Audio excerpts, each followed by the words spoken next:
Right. Good evening, ladies and gentlemen.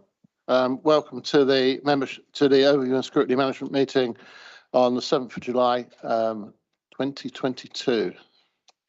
It's a long time. Welcome to Clive, Susan and Sarah for coming to the meeting tonight. Just before we start with the formal agenda, I'd just like to express my thanks to all the members and officers who have taken up the opportunity to input as to what we want scrutiny to be within Wokingham and providing their top priorities to Neil. That opportunity remains open should anybody else wish to input. Some of the things that have been raised as to what we as members want from scrutiny include scrutiny to add value for residents, working towards a culture of more openness, transparency and honesty, more forward-looking and ambitious through early engagement, review delivery if something is not achieved, understand why and be able to dig down and understand root causes so we can actually improve, be able to direction check strategy, influence strategy, but don't try to set strategy that is the CLT and executive's role, influence measures and reporting to get a better understanding of how residents experience our services, be more concise and meaningful in our questions, be prepared and engage more as a team with the CLT, executive and officers to add value by trying to be non-political, stop political point scoring and be a true critical friend. Not one of those was mine, that's all come from you. So I thank you for your input and we shall try to achieve those through scrutiny as we go forward. So if we now start on the agenda, we start with, apologies Neil. Norman Jorgensen and David Cornish. So Councillor Neil's here as a substitute and Councillor Firmage is also here as a substitute. Thank you guys for substituting in.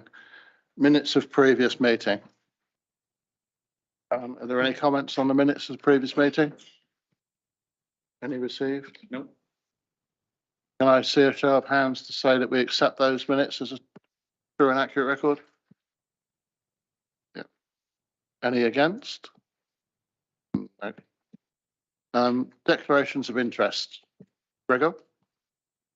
Mr. Chairman, I'd like to declare a prejudicial interest in item number 20, the Climate Emergency Action Plan Annual Progress Report. As the person that's been leading this piece of work for the last 3 years and the architect of a lot of the progress that has been made, I don't feel it's right that I stay in here for the debate around scrutiny of that item. I would also request that item number 21 is brought forward in the agenda, as I would like to pass a comment on it. I will leave when we get to the item on the action plan. More than happy to take that agenda amendment. Members, do you agree with that? No one against? Public question time. We got any public questions? We do have a question. Mr. Johnson. Yeah.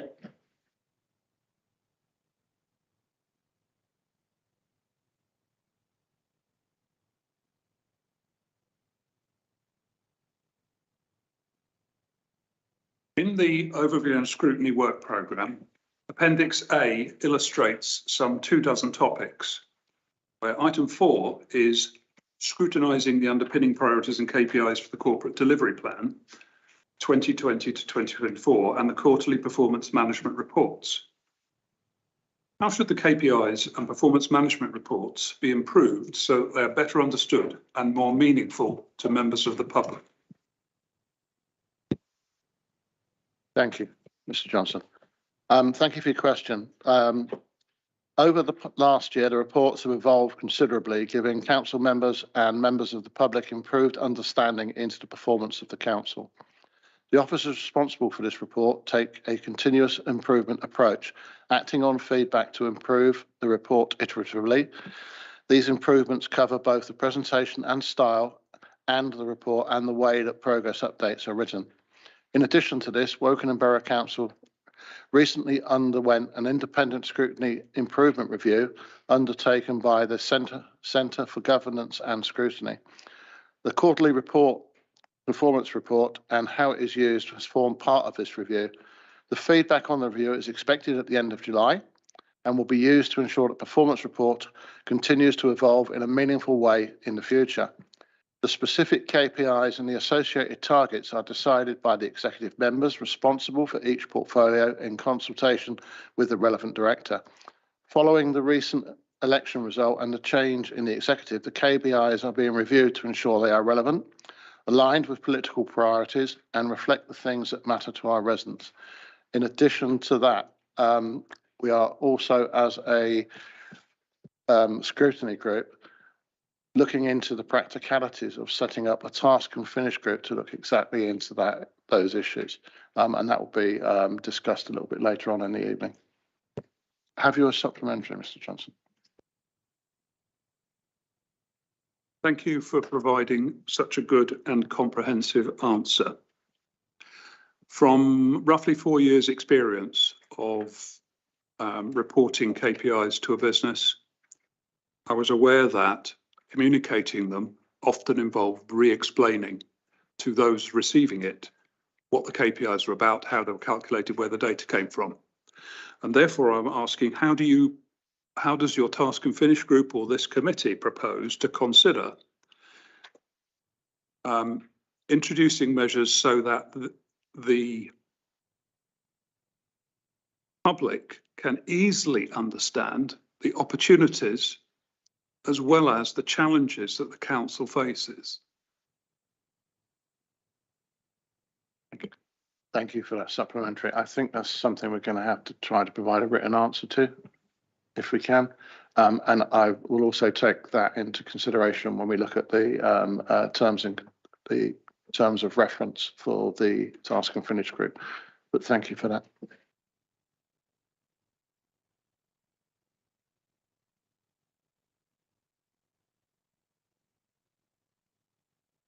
We now move on to member questions. Have we a member question?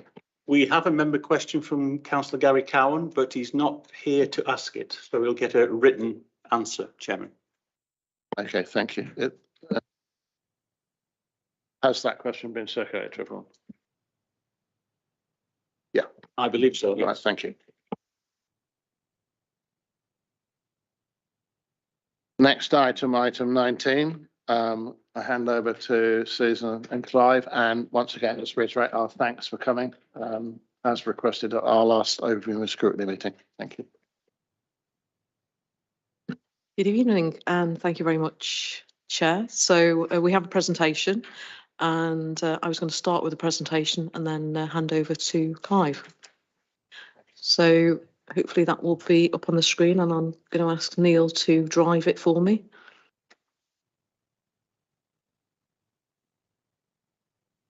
So as you can see, what we're going to do is we're going to focus on challenges and priorities, which is what you asked us to do.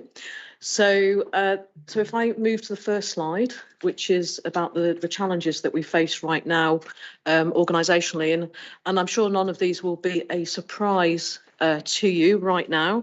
So if we look at the first one of the big challenges, like many councils across the country, is about the impact of the proposed health and social care changes, and the financial impact will be significant for a place like Wokingham because we have a lot of private payers in the area, and the changes relate to capping the cost of private payers, but also to the administrative side of that within health and social care. So in terms of our budget, one of those challenges is about health and social care reforms. Another relates to inflation. I mean, the inflation highest, the levels are the highest they've been for 40 years. That they will have an impact right across the council. I'll go on to that in a minute. So that's a big challenge for us right now, the budget, and thinking forward and planning for 23-24 and onwards. Another challenge right now is recovery from COVID, and it's about how it affects individuals and people and businesses. So it's really about the financial impacts on families, whether that's through somebody losing their job, whether that's through a loss of business if it's a business, and then it's the other side of it, the social impact in terms of mental health as well. So, you know, COVID, the effects of COVID still remain and are affecting our families in this community, and also sort of deepened the inequalities, I would say, in the borough as well. That's certainly been an impact of COVID. If I think about the inflation, I've talked about inflation and the cost of living. So I've mentioned the fact that inflation is at levels that it's never been at before. We've got spiralling energy costs, and the inflation in energy is felt by our residents, and at the same time it's felt by the council in terms of the cost of contracts, about the cost of running our buildings, for example. So there is a big impact there in terms of our contract prices as well.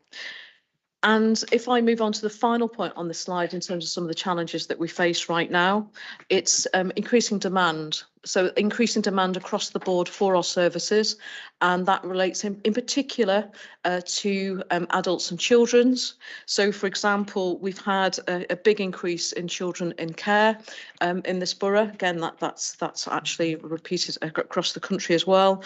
And one of the particular groups that we have where there's been an increase of children in care is unaccompanied asylum-seeking children. So that's where there's been an increase. That's been an impact on the numbers of children in care that we have.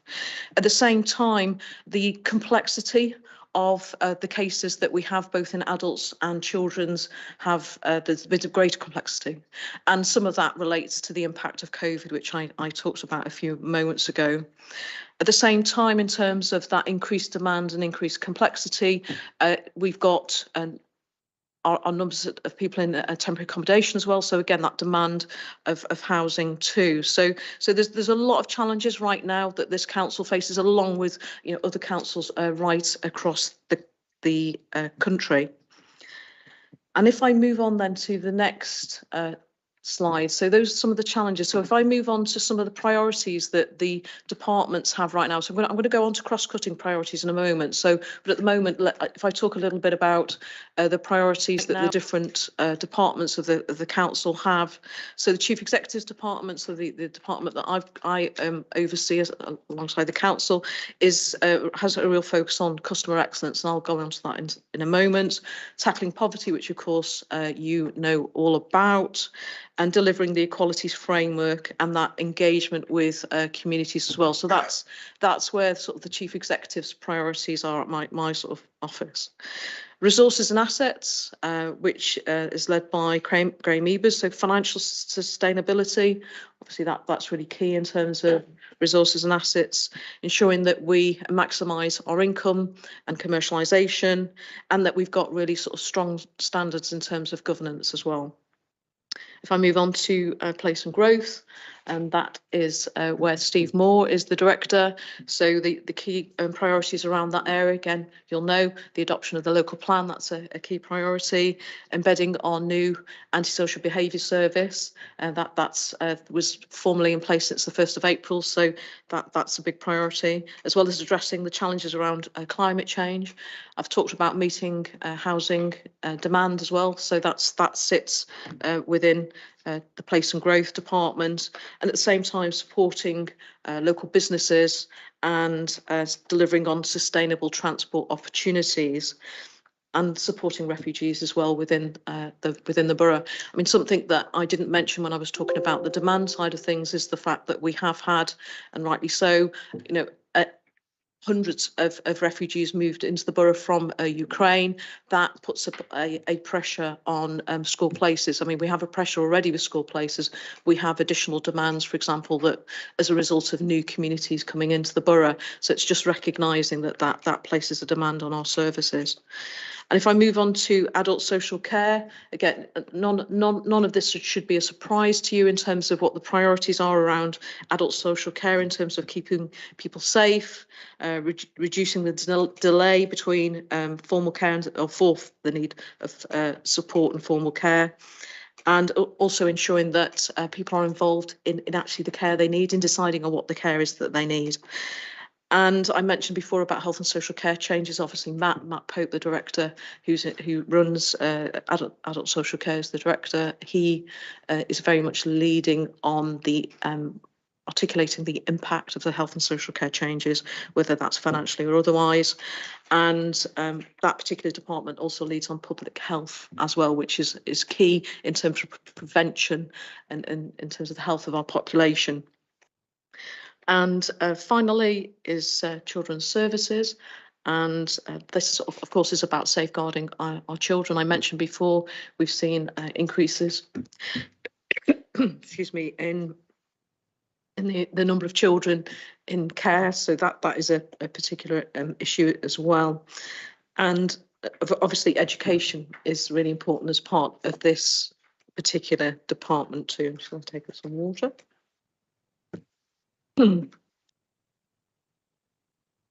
Okay, so those are the priorities. What I'm going to move on to is some of the cross-cutting priorities that we have right now. So I've talked about the departmental priorities, but I think what's really important is that we, obviously we're working across the council in terms of delivering on our priorities. The first priority I've talked is customer excellence. I talked about that before, and I think we're really working on embedding a customer excellence culture, and I think that what we foresee as a result of embedding a customer service culture is actually there should be increases in efficiencies and improvements in our effectiveness as well. So through focusing on that, we should really see savings ultimately. Into another cross-cutting area, which is important for the council in the coming months, is about business intelligence. So this is about data driving our decision making and ensuring that we've got the right data to drive those decisions that we actually need to make. Particularly when I was talking about the financial challenges that we have right now, it's really important that when decisions are made, that we have the right data to drive that decision making. I mentioned before about contracts and the impact of inflation on contracts. So unsurprisingly, one of the cross-cutting pieces of work that we need to focus our efforts on over the coming months is around contracts and driving commercial efficiencies in the contracts that we have in the organisation, ensuring that we've got value for money and at the same time are driving quality. I think we're focusing on a number of contracts right now in that sort of contract basket, if you like, and the value is of those contracts is about £18 million per annum. So that is the contract and procurement is a really important theme to focus on for the council. Another area that we want to focus our efforts on is around assets and really reviewing our property portfolio and really ensuring that our assets align with what the needs are. The needs of our communities, the needs of the council. Again, talking before about inflation and what inflation is meaning, that is meaning the sort of increased amount of costs that we have for our buildings and assets. So that will form part of that decision making around assets and opportunities. The two other themes, I'm just going to talk about the workforce. One of the challenges that we've got that I didn't mention about the workforce is that recruitment is challenging right now in terms of getting people that with the right skills, whether that's social workers for children and adults or other key areas. So recruitment and retention is really important. Again, it's not unusual for councils right now. It's a real challenge right across the country, getting people with the right skills for the different services that we have. So workforce is really important. And finally, if I can finish on community and partnership as a cross-cutting theme, the partnerships that we have both within the council, cross services, and with our voluntary sector and other sectors, other statutory bodies and bodies like town and parishes is really important. So that is a key sort of cross-cutting theme. So what I've talked about is some of the challenges that we've got right now, some of the priorities that the departments have, and at the same time how we're working in a cross-cutting way in terms of the different themes that we have. And underpinning that is financial sustainability. So the budget is, come back to the fact we've got all these challenges with the budget, and actually having financial sustainability is going to be key as we move forward. So if I now move on and hand over to Clive. Thank you very much, Susan. So first thing I want to talk about is recovery and prosper, really. So this is mainly regarding supporting local businesses. So the vibrancy and the prosperity of the borough very much depends on the success of our local businesses. The last few years have been very, very difficult for them. We will do all that we can to support and promote local enterprises, especially small businesses and independent businesses. For example, we will increase the frequency and relevance of the business forum meetings to ensure that the council has a proper appreciation of local business needs. And I know that this is something that Stuart started over the past couple of years, and hopefully he'll be wanting to be involved in this as well. So continue the work that he has started. Moving on to homes for local people, we will continue to challenge the housing numbers for the borough in the strongest possible way. We thought that we had a bit of progress last week. We met up with Michael Gove. Sarah and I met up with him, and he really was quite enthusiastic, wanting to be coming to Wokingham, but he seems to have had a fallout last night with Boris. But hopefully he will be back. That's my view, at least, that because I think he was beginning to get to grips with his department. We might not have got everything that we wanted from him, but I think he was beginning to do a reasonable job. So it would be quite nice if he found his way back. On the matter of arts, culture and libraries, we want to implement a borough-wide strategy to transform arts and culture.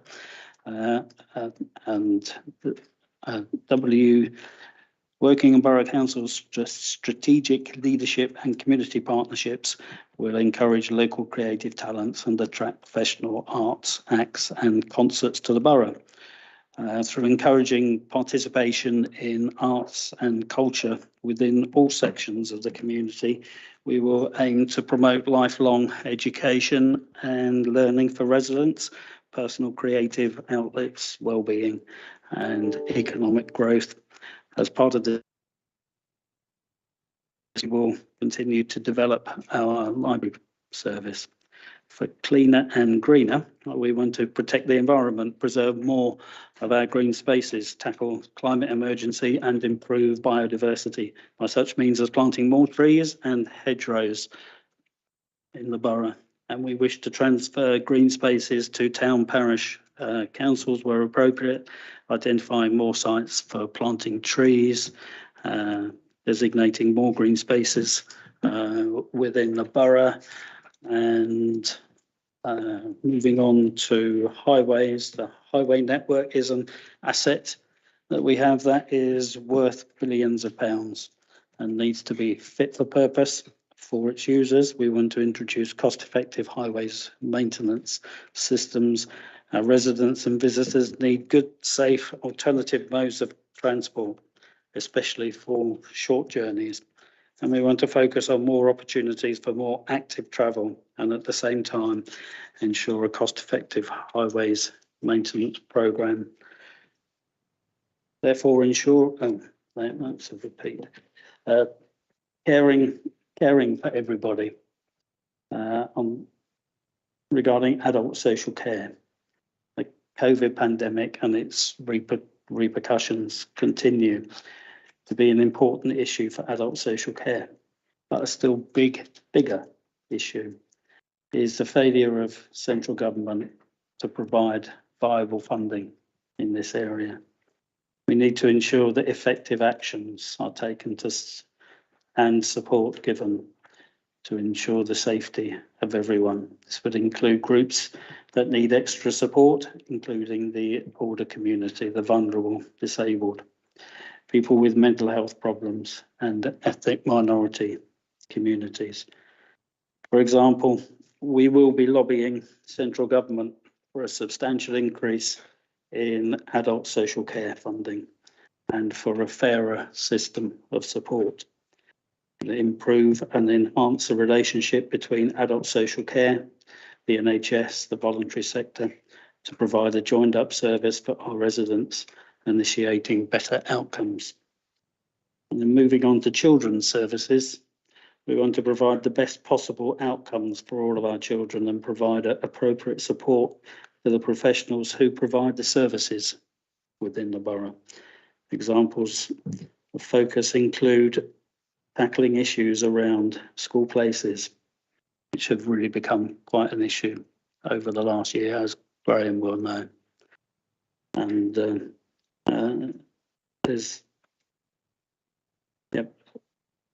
and the overspend in SEND, and we want to have a focus on CAMS and reducing waiting lists. Being responsible and responsive is important to the administration. We want to run the council in a professional, responsible and transparent way to protect it for everyone and for generations to come. The matter of equality, inclusivity and diversity, we believe equality should be at the heart of all decision making. We also want to support our residents on low income. On this theme of being responsible finance policy, we want to further improve transparency and the presentation of financial information. We want to ensure even more prudent financial controls. We are in the process of reviewing the capital programme and changing some priorities. We will work to reduce the amount of debt and the amount of borrowing that the Borough Council has. And we are reviewing all current contracts to ensure they represent good value for all of our residents. The council should be there to serve its residents, and we want to ensure that the council listens and is responsive to people within the borough. Thank you.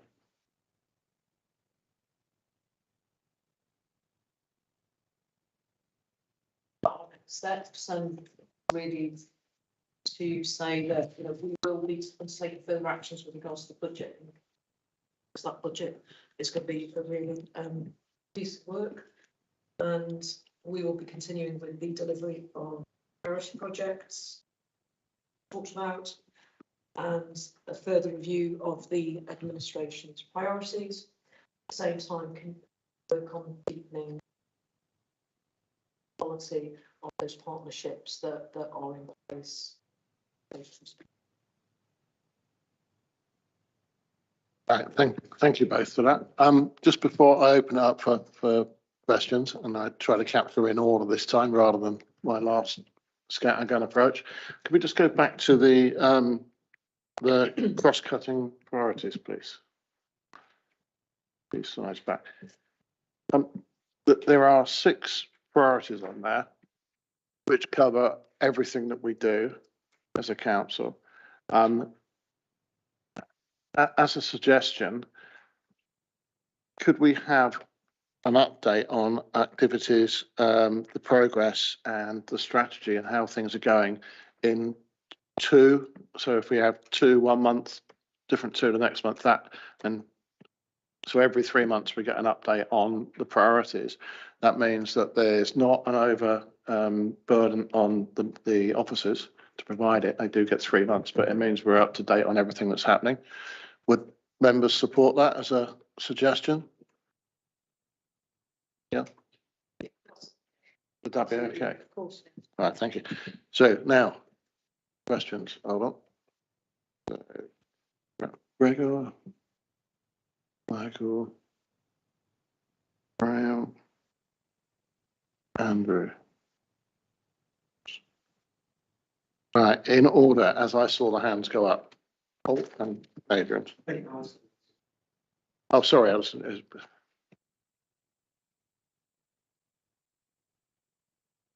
Sorry, could I just make a comment before the questions?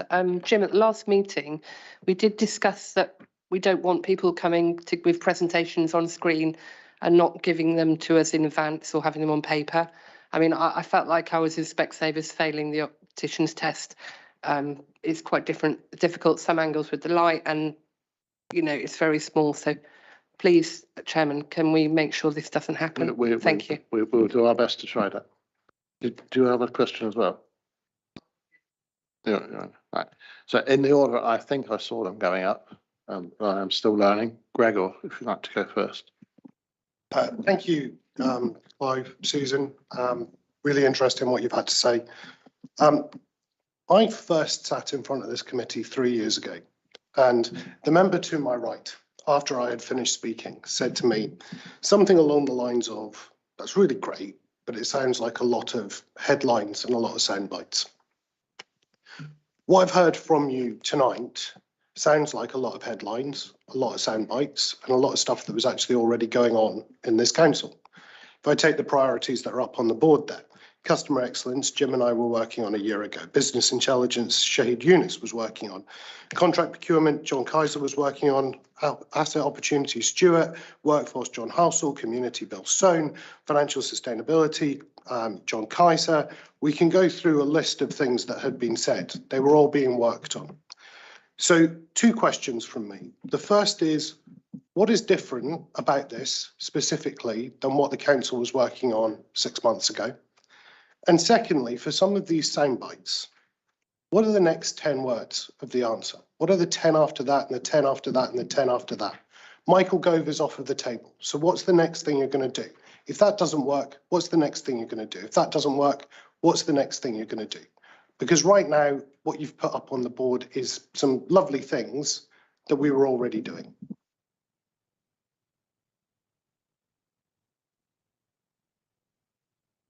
So what you're saying is we are just continuing with the work that you were doing when. No, that's not what I'm saying at all, actually, Clive. What I'm saying is, what is specifically different about this versus what was going on 6 months ago? I think we have the right to know what's changed. And the second question I asked is, if some of the plans that you've mentioned don't come off, like Michael Gove, for example, what happens next? And if that doesn't work, what happens next? And if that doesn't work, what happens next? Because otherwise, what we've seen tonight are sound bites and headlines. I don't think that they're just sound bites and headlines. And regarding Michael Gove, we are sending a letter. It will probably go tomorrow to the new Secretary of State for levelling up. We had prepared, and we were going to be sending it today to Michael Gove. And we will still send that letter, and we will see where that goes. Okay, working on the assumption that that might not happen, might not work, what happens next? Well, as you know, we have got to come up with a local plan. And that has been, I'm sure you would agree, delayed for long enough. And if we cannot get a reduction in the housing numbers, then we will have to push forward with a local plan. Where those sites will be, I don't know yet. Some of them have been evaluated by the council, as you will know. Your count, when you were in the administration, you made some very clear decisions as to where you wanted the housing to be. You wanted 4,500 in Hall Farm, and you wanted Rook's Nest to be built on, and quite a number of areas. We are still working through all of the areas to decide what we would like to do. Okay. How is this plan different to what the council was doing 6 months ago? Yep. So just in terms of, I'm not quite sure which plan you're referring to, Gregor, but if I can talk about the cross-cutting priorities that are on the screen there. As you would expect, I think it's really important that you don't have a complete change where for an organisation. So I've said previously that customer excellence is really important, and we've got a company that's working with us, which has been a recent change to actually really dig down and do some really sort of deep work with us around actually improving our customer excellence. So it's absolutely been a priority, but you can't do everything at once, which I'm sure you'll recognise in terms of business terms. So at the same time, in terms of contract and procurement, that we've set up a contract board. That's an officer board, and that's something that's been done in the past 6 months. And at the same time, as I mentioned in my presentation, there's a focus on some contracts right now that are valued at around £18 million per annum. And that is with a real focus on looking at the value for money and how we might actually get more value. And it builds on previous work that has been done. Because like I said, it doesn't make sense to just do a complete U-turn. So in previous years, we got SIPFA in to do some work around our contracts, which then, what we learn, we then build on. So I think this, in terms of these cross-cutting priorities, that's what this is talking about. In terms of partnerships, we for example, during COVID, fantastic partnerships with the community and voluntary sector, but it's really important that we continue to build on those and think about new opportunities. Those partnerships were developed in our response to COVID. So and I think it's just to come up with new names or new words I don't think it's good for the organisation to do that. I don't disagree with you on that at all, Susan. Actually, one of the reasons why I'm a Conservative councillor is because I particularly liked the plan that the Conservative Council came up with and that you're now building on, and you have just said that you are building on. And, I know things like the Contract Review Board has been created in the last 6 months because John Kaiser created it. Right. I'm moving on now to the second question. Can I ask, please, that we do keep the questions concise? I understand there's a supplementary that comes in, or a couple of supplementaries come in after the answers, and I would like to try to keep the party politics out of it if at all possible. I understand it's difficult, and I understand where it's all coming from, but try to keep them out. Michael, you're second on my tick list. Oh, excellent. Thank you very much for that one. Just really following from Alison's point, I was going to say, yeah, it would have been useful to have sight of this before it came up, because we could then be in a position to maybe come across better questions rather than swiftly trying to jot them down on a bit of paper, which is really not very good. I also follow from Gregor's point as well about there's some useful statements in all this lot, useful stuff. And one of the sort of rehash of ideas is a transfer of assets to towns and parishes. That's been going on for a good number of years. So it is kind of a rehash of what's been going on before. But my question is that there's lots of statements up here, but what about the measures? This has to come back to the Overview and Scrutiny Management Committee. How are we going to measure it? Against what? What is it? Quantitative, quality? I haven't got a clue. I would like some bit more feedback on that one would be very useful. Thank you.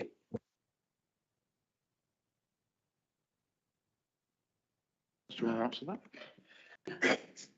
Yeah, obviously measures are really important, and you have as a scrutiny committee, you have a whole range of measures that come to you at the same time, and this is what we will continue to do, is you have an annual plan which provides you with an update of all of the progress that are made on projects. So that happened before and it will continue to happen.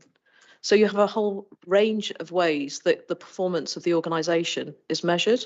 And as we fed back to the question that was asked earlier, that we continue to actually improve the performance indicators and the way that the performance indicators are presented. So that has been happening. It happened before when the Conservatives were in administration, and it will continue to happen. Back on that slightly as well. It would have been useful in this presentation that there's no mention made of measures whatsoever in any shape or form.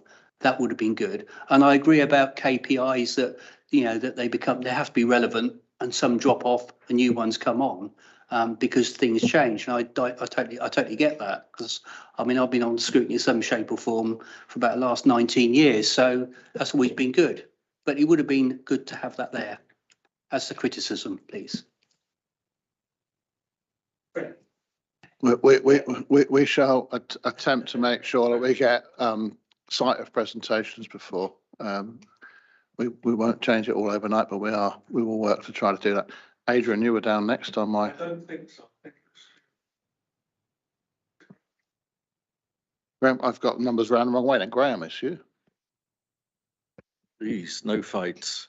That's what we just said, wasn't it? My question's not party political, and it is concise because it's about numbers, which I think underwrite a lot of what we're doing here. Thank you, Susan, for the overview, which is operational, and Clive, visionary such as it is, if I could just park that there. But the numbers question, houses, from what number to what number? What number are we allocated today? And what number do you see as being realistic? Whoever the housing minister is permitted. And I'll throw this in now because it's the same question really on debt. Where are we at and what do you see it reasonably being reduced to? Because those two things underline everything else.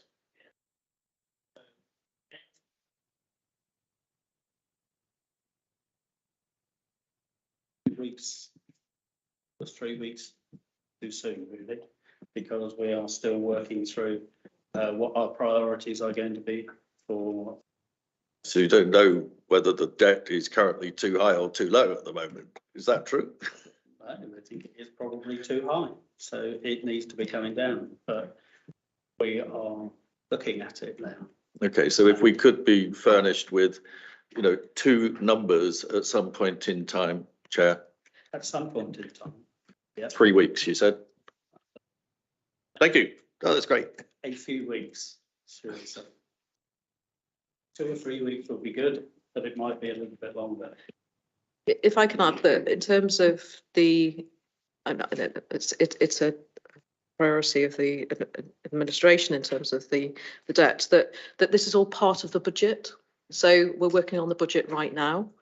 And as you would expect, and as you know, the budget process, there is a process to the budget before it comes to scrutiny. So there will be a point when it will be known precisely what the numbers will be. But I think right now there are quite a few pressures that we're grappling with in terms of actually setting the budget and working out the budget for 23-24. I appreciate that. My objective is to get some clarity, not only in this room, but to the residents too. So, we should come back to two numbers, where we are today and what the ambition should be.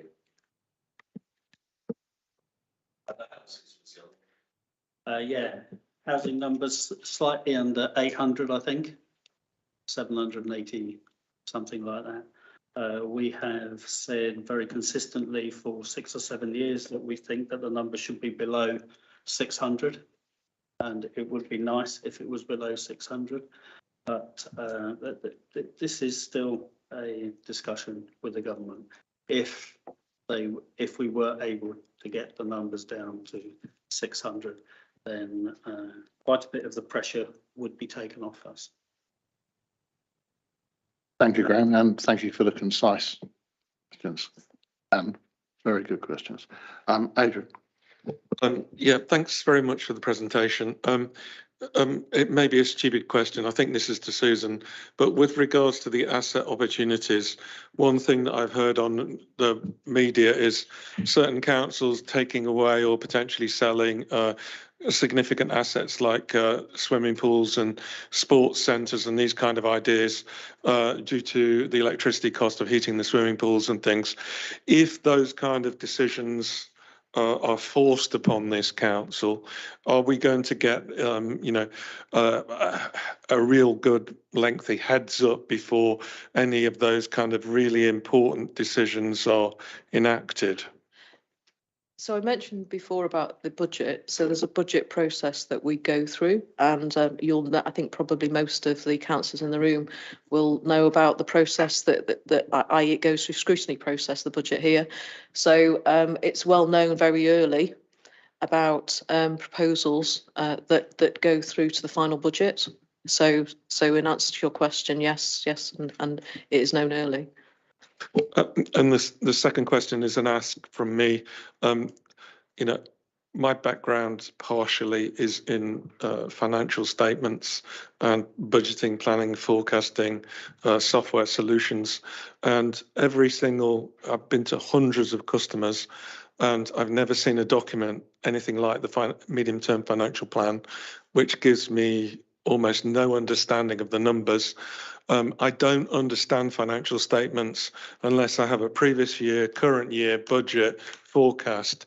Please, can we have simple, understandable statements so that if you have to do an emergency budget because the inflation pressures change it, or if you have to make major changes, that you actually show this is what it was last year, this was the original budget, and this is the new budget, so that everybody can understand it. Thank you. We are actually doing some work on changing. The financial plan is presented. Thank you very much. Andrew. Yes, thank you, Chair, and thank you, Susan and Clive, for your presentations. I'd like to ask one question of each of you, if I may, and I'd like to begin with Susan. Coincidentally, the slide showing cross-cutting priorities is still on the screen, and I'm really pleased, to see that workforce is quite rightly highlighted and given the prominence that it deserves there. So thank you very much. And the reason why I mention that is because I want to focus on particularly on the officers who play such crucial roles in facilitating overview and scrutiny. And I'm really sure that all members would like to thank every single officer for this. Okay, and that would include all members who are not here this evening as well. I'm also sure that as members of overview and scrutiny committees, we are not always as sensitive as we should be to the competing demands on officers' time and the structures within which officers must operate. Are there any changes that might be considered that could help officers as they support overview and scrutiny? For instance, changes in the preparation of work programmes, the way in which overview and scrutiny meetings are conducted, things that could help the officers, in their work. So I would say one of the key things is having a fewer number of items and actually going into greater detail for me, because rather than say reacting to particular things, it's actually planning and actually having fewer areas and going into a greater amount of detail. I think that was one of the things that the peer review highlighted. That's really helpful, thank you, and I hope that gets to all of the overview and scrutiny committees, to the committee chairs and members. And a question to Clive, if I may. Sometimes reports have been brought to overview and scrutiny committees immediately prior to the executive meeting at which they will be considered. Sometimes this has happened just days before the executive meeting. The report and recommendations then almost seem to be a fait accompli. There has been insufficient time for the overview and scrutiny committee's thoughts and recommendations to be properly considered by the executive, in my view. Is this something that you recognise has occurred? Do you share this concern? And if so, what are your thoughts as to how this might be managed going forward? I think that you do have a point, Andrew. It's something that has happened quite a number of occasions over the last, and we will try as hard as we can to bring things to overview and scrutiny much earlier, so that overview and scrutiny committee actually has the opportunity to have a proper discussion, ask more questions, get replies from officers, and then maybe even have a second overview scrutiny, be looking at project. I think you're right. You need to be transparent. It is something that we work towards. Say, change it next week. Because making a council is one very, very large ship. It is very difficult to turn it around. Thank you very much for that response. Any other questions? Peter hasn't spoken yet, and Alistair hasn't spoken. It's good. Peter, Alistair, and then back to you. Kangaroo. With regards to the previous slide, we have the risk about the government healthcare thing coming along, and that seems to be a juggernaut. That's going to be impacting not only us, but other councils. Do we have a plan of how that's going to be dealt with? And what are we doing about it?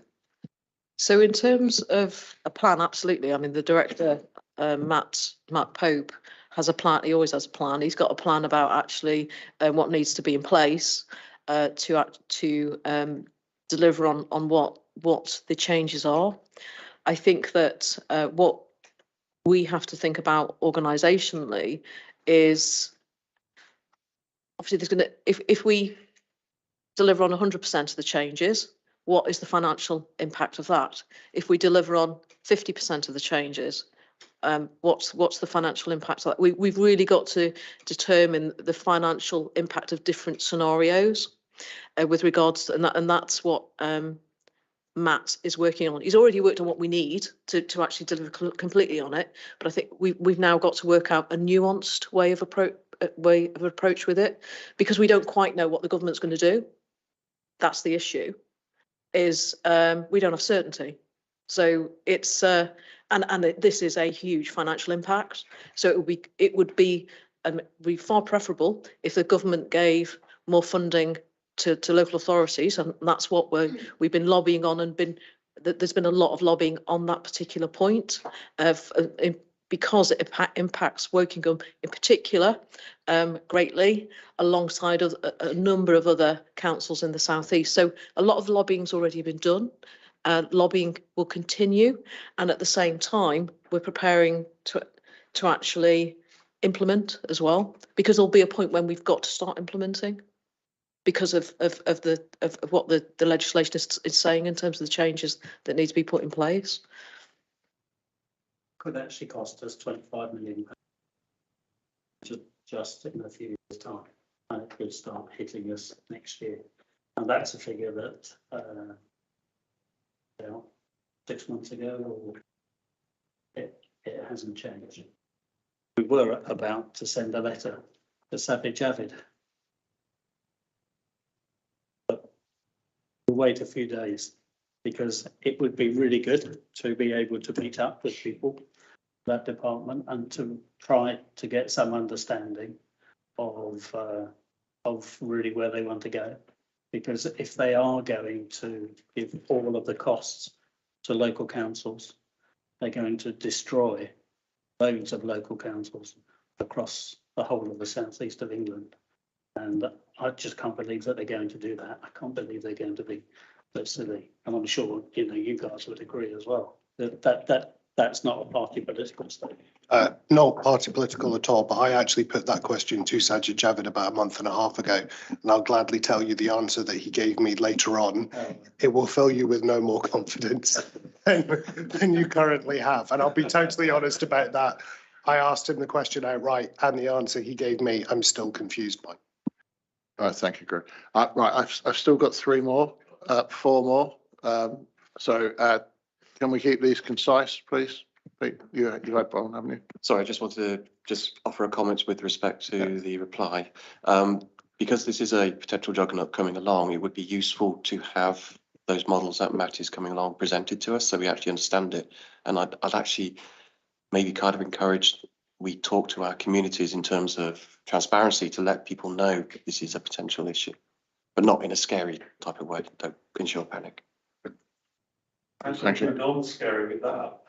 Alistair, and so we've spent nearly an hour on this topic now, so if we can keep them concise, that would be appreciated.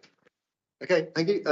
Just a quick question, really. I mean, the Office of National Statistics released the census results last week, some of them, and it showed that Wokeham's population had increased by 15% in the last 10 years.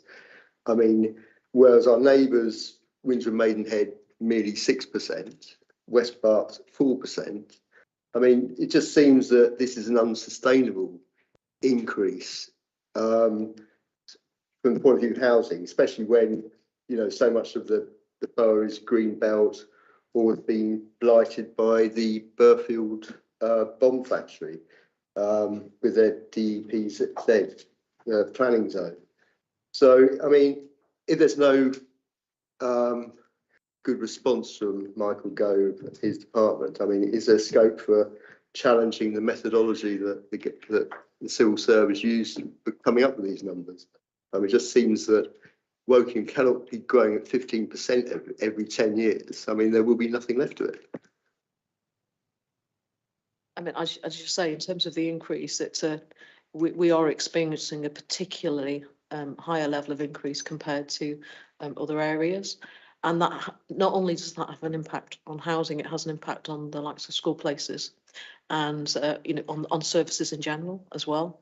So, and then that sort of feeds back to the point I made about sort of demand. You know, we're in a position where not only are we facing increased complexity in the types of cases that we're facing, but also an increase in demand itself. And this, in terms of an increase in population, will add to that demand. But I think that the formula is unlikely to change.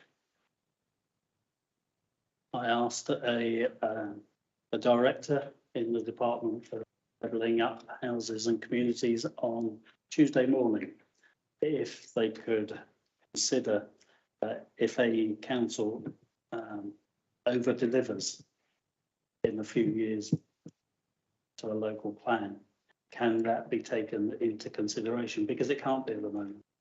And we have in Wokingham over delivered, I think, by about 3,000 over the last 4 or 5 years. And I asked the question directly, can that be done?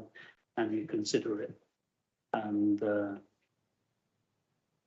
it can be done, but whether they're going to consider it, I really don't know. And I don't think she wasn't very clear with her answer, but it is something that we will continue to pursue with them. Because that would make quite a difference to housing numbers if we could take into account over delivery a few years before.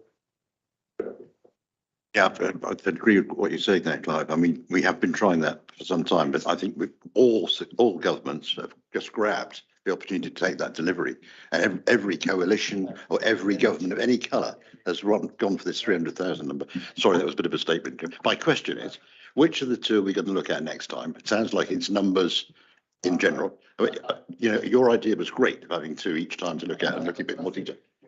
I think we need to decide what they are.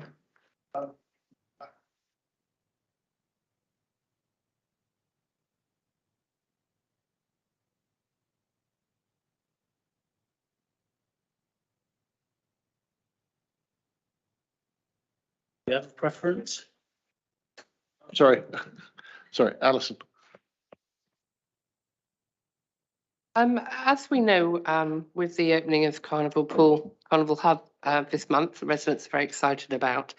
The award-winning regeneration of Wokingham Town Centre is imminently completed, and I wondered if you were able to share any considerations, any ambitions you have for regenerating the next borough town.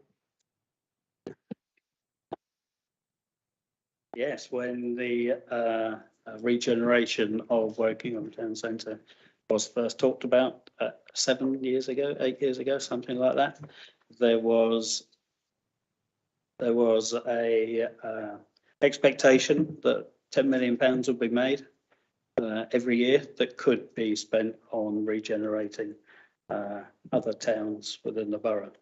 That money hasn't actually materialised, but We are going to have a look at seeing what regeneration possibilities there are for Woodley. And it is something that we are talking about now within the council with officers. And then when we have a little bit more idea, then we will come to Woodley Town Council and say, we are thinking about doing this. What is your view? I would hope you talk to all the Woodley borough members before you talk to the town members, but that's good to hear. Yeah. It's a bit cheeky, but I got to do it. Clive, you've Right. declared your candidacy to stand in the next general election. If they call an election imminently, what happens to the leadership here? Oh, very simple. We have an excellent deputy leader. And he would take over my role for the duration of the campaign. And then after that, hopefully permanently. And thank you for the cheeky one as well as the concise one earlier. Andy.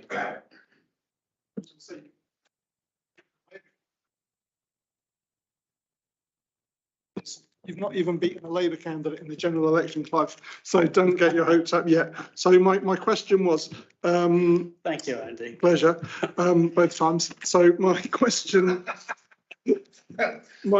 is, you spoke about the Wokingham Town regeneration being, and the revenue from the Wokingham Town regeneration being used possibly to fund Woodley. So the question is, for the Wokingham Town regeneration, that's funded essentially by borrowing. Why are we then expecting the Woodley Town regeneration to be funded by revenue, which is obviously much more limited in its scope? Are you saying it's not going to be the case? It's now going to be a borrowing thing? I didn't say that it was going to be funded by revenue. You did. You said that there was an expectation that the Wokingham Town revenue would fund regeneration in Woodley, which is revenue, isn't it? No. It's income. No, definitely not, because there isn't any profit. Okay. The development of Wokingham Town. So it will be the same. So it will be if borrowing. If it sounded like that, then that is not how it was meant to come out at all. Right. So, is there any last urgent, because I'm going to call end to it. Yep, go on, Gregor, last one. One very quick question to finish with. In the answer that you gave to Councillor Mickleborough, Clive, you talked about the spirit of transparency. In the spirit of transparency, we have heard this presentation completely fresh this evening. Councillor Mickleborough is reading from a set of type notes, which would suggest that either he's had pre-warning of this presentation or he's had questions written for him. How is it possible that he's reading from type notes then? He has not seen the presentation. It's quite impossible. It really is impossible to have seen it because it was finished pretty late this afternoon. To be honest, to be very transparent, Gregor. And if he is reading from typewritten script, then that is something that he's done entirely off his own bat. We haven't had any conversations about what this presentation would be. The conversations about it have been two of us, absolutely nobody else. I will accept your word on that, Clive, but can you also understand why it might feel like it's not transparent when one member is reading from typed notes on a presentation we're all meant to have seen blind? Andrew, no. Right, I'm going to call an end to this part of the agenda because we've gone slightly over time. But I will just say that at the last meeting, we understood when we invited both Susan and Clive here that it was very early days. So I'd like to express my thanks for turning up into the lion's den, as it were. And thank you for what you've done tonight. And yeah, because I mean, if I thanks for that, Chair, because I think that if I can add, that's precisely it. We were asked here at an early stage, so it's not going to be a complete piece of work. Obviously, it will be in a better position further on down the line. But absolutely, it was at an early stage. So, and that's why some of the points may not have been quite to what some of the members may have not wanted. But it's we said it's an early conversation. It has been appreciated, so thank you very much, both of you. Thank you. Thank you. We can move on now to item 21. I'm jumping, as we agreed at the start, shifting 20 and 21 around. Climate emergency overview and scrutiny committee. There's a proposal.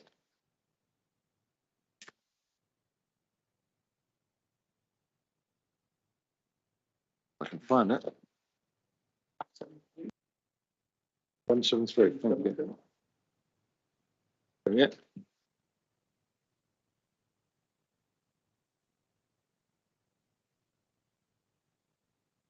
So this is a proposal for setting up a separate overview and scrutiny management committee committee for the climate emergency action plan.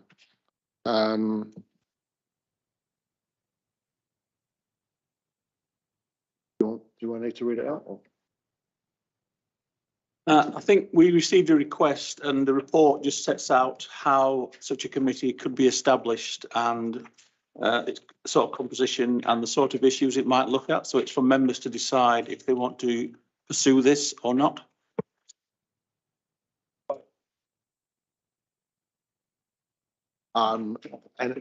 Any discussion? Anybody wants to raise a question on it? I think there might be, or not. Andrew, Graham, Gregor, Alison. Sorry, Alison. I need glasses on, but I can't write with them. Alison's going first. Andrew.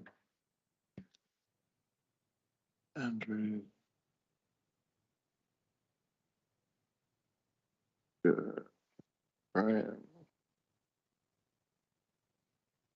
Who else was there? Adrian. And Andy. Right, we'll start with Alison, please. Thank you. I'd like to reflect on a point raised by Andrew Mickleborough just now about the excellent services provided by our Democratic Services team, and the fact that adding another ONS committee is additional pressure on their time and expertise. So I would like to question the capability of coping with an extra load of work when we know that they have recently said goodbye to Anne Hunter leading the team. And I know everybody would join me in saying what fantastic work she did. The other point is the financial implications. It simply lists 2.5k, which is the SRA that would be given to the chairman of this committee. Surely there's other costs involved with the staff time and additional work, because, you know, so I'd just like to delve into that a little bit more, please, Chairman. I think the answer to that is that those costs will be absorbed within the existing resources, as we do with all additional committees, subcommittees, working groups which are established. I think this is much bigger than having a working group or a task and finish, adding an extra committee. I mean, could you tell me how many hours of work that will be for a member of staff in total for a year? It's hard to say that. The answer to that depends how many times the committee wants to meet. If it meets maybe 4 times a year, obviously it's significantly less than if it met every month.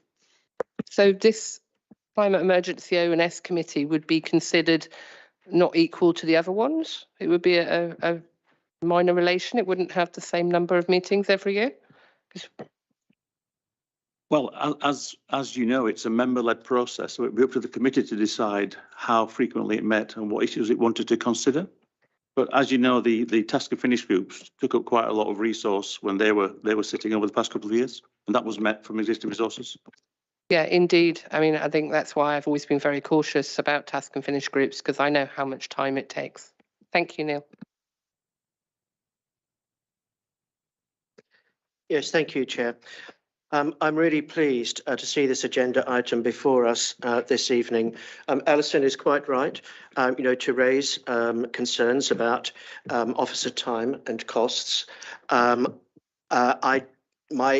feeling, though, is that these should be manageable and fully justified, given the importance, the crucial importance, of tackling our climate emergency and implementing our borough's climate emergency action plan. I do have two questions. Oh, sorry, one question and one thing which I would like us to mull over, please. The first is just a point of clarity. On page 117, there's a reference to climate emergency overview and scrutiny reporting where necessary to overview and scrutiny management. Could we clarify exactly what the relationship between climate emergency overview and overview and scrutiny management would be? Specifically, would it be no different to that between overview and scrutiny management and other existing overview and scrutiny committees, such as Children's Services or HOSC? I think it would, as far as I'm aware, it will be a similar relationship. So the chair would be a member of this committee and it would act in a similar way to the other committees. Thank you, Neil. And just following on from Alison's, one of Alison's points about trying to ensure that if this new committee is established, that it is done efficiently and mindful of all the other time commitments that officers and members have. And I see under recommendation 3 that it's suggested that the composition of the Climate Emergency Overview and Scrutiny Committee would be nine persons in total. Now, my understanding is that currently Overview and Scrutiny Committees range in size from 7, for example, Children's Services Overview and Scrutiny, to 11. And I'm just wondering whether we might want to mull over whether there might be any potential benefits in perhaps recommending a reduction in the size of Climate Emergency Overview and Scrutiny from 9, as recommended, to 7.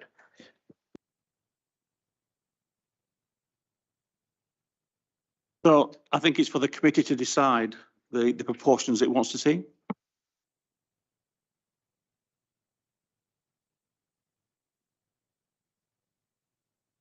Thank you, Chair. Just to show that even with advance notice, there's no collaboration in the questions because they nicked 2 of mine.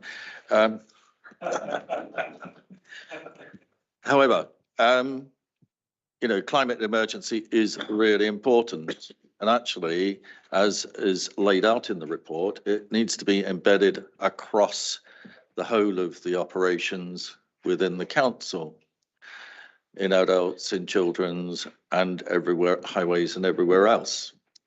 So I'm just wondering if actually there is an alternate way of perhaps with the other overview and scrutiny committees, making climate emergency a standing item to those, because we need actions in all places.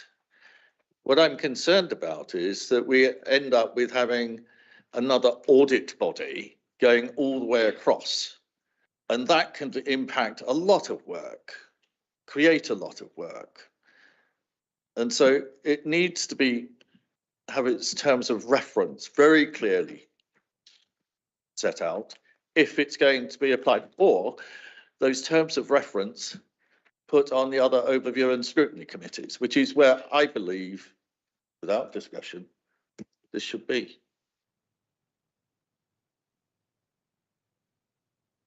Sure. Oh, yeah, likewise, a lot of my questions, the question was going to answer, but I'm totally agreeing with Graham. I think we should, if we create another place for it to be reviewed, then the other committees won't be taken in notice, they'll leave it to the new one. I totally support what you're saying. And I think Andrew's right. it doesn't need to be another monster, but I think having it on its own means that the others won't do anything at all about it. And I think perhaps it's better embedded in the ones that already exist, in my view. Gregor? Chair,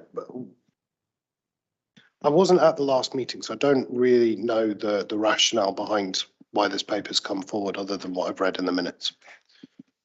I accept that there's a desire to be transparent. As the person that has done this job for the last 3 years and led this piece of work, I accept that there is a need to be transparent as well.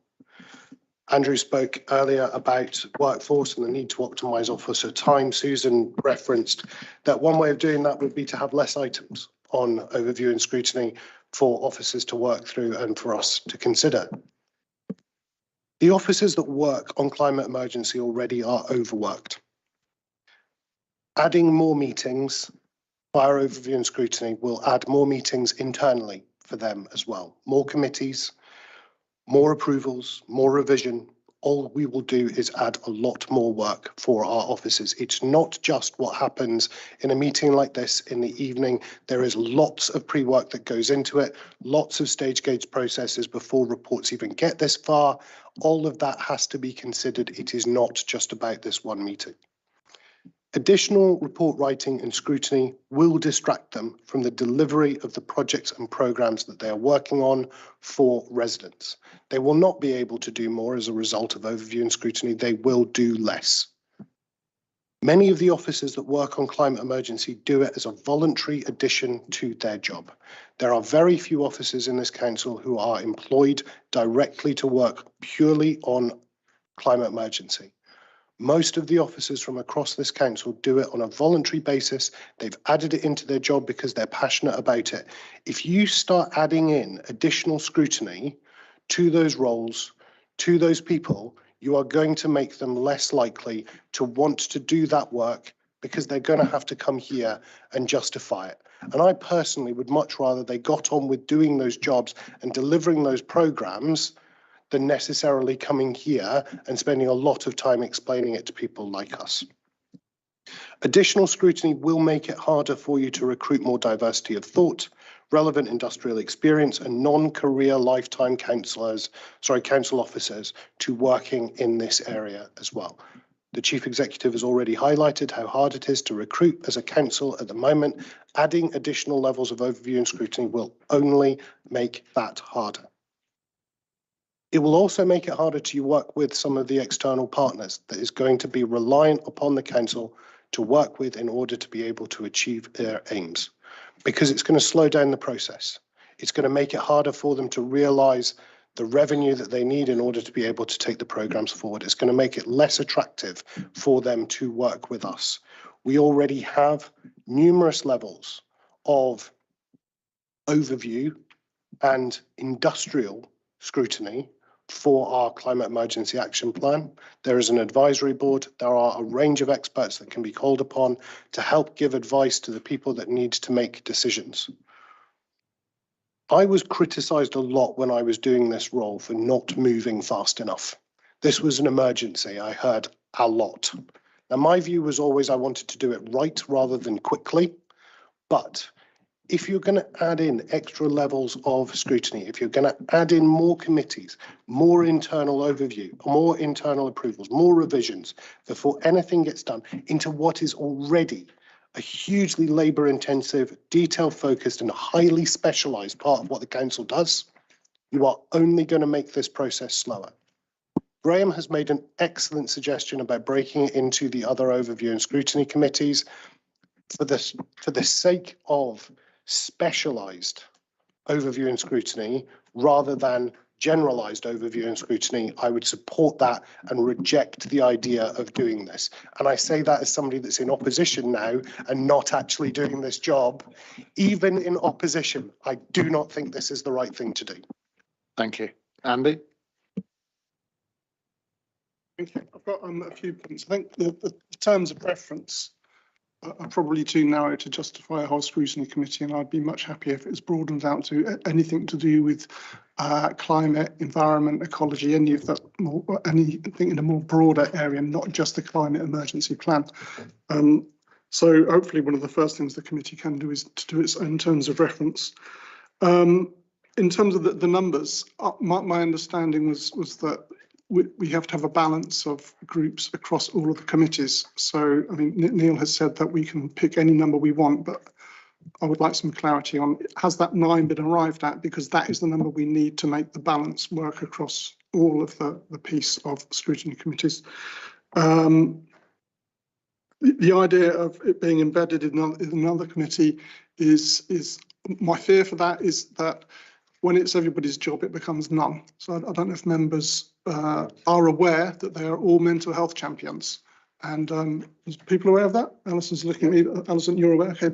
There was a resolution passed by council in 2014, and instead of nominating a named member as a mental health champion, it was decided by council at the time that every single member would be a mental health champion.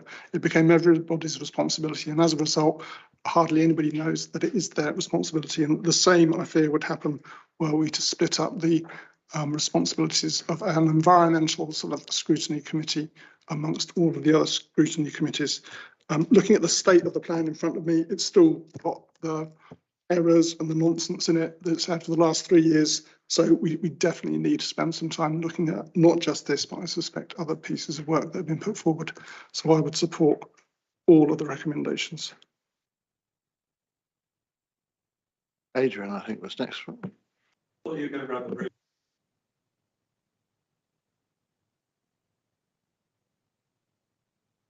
Yeah, I didn't know what Graham was going to say. We've had no pre-meet here at all, of any shape or any size. But I agree what Graham said about spreading it, kind of like what Andy said as well, spread it amongst the other scrutiny committees as well, this response. Well, you kind of, did I not say if I misunderstood? Point of personal explanation. I apologise. No, that's exactly what we shouldn't be doing. Oh, sorry if I misheard you. So if I misheard you, apologies.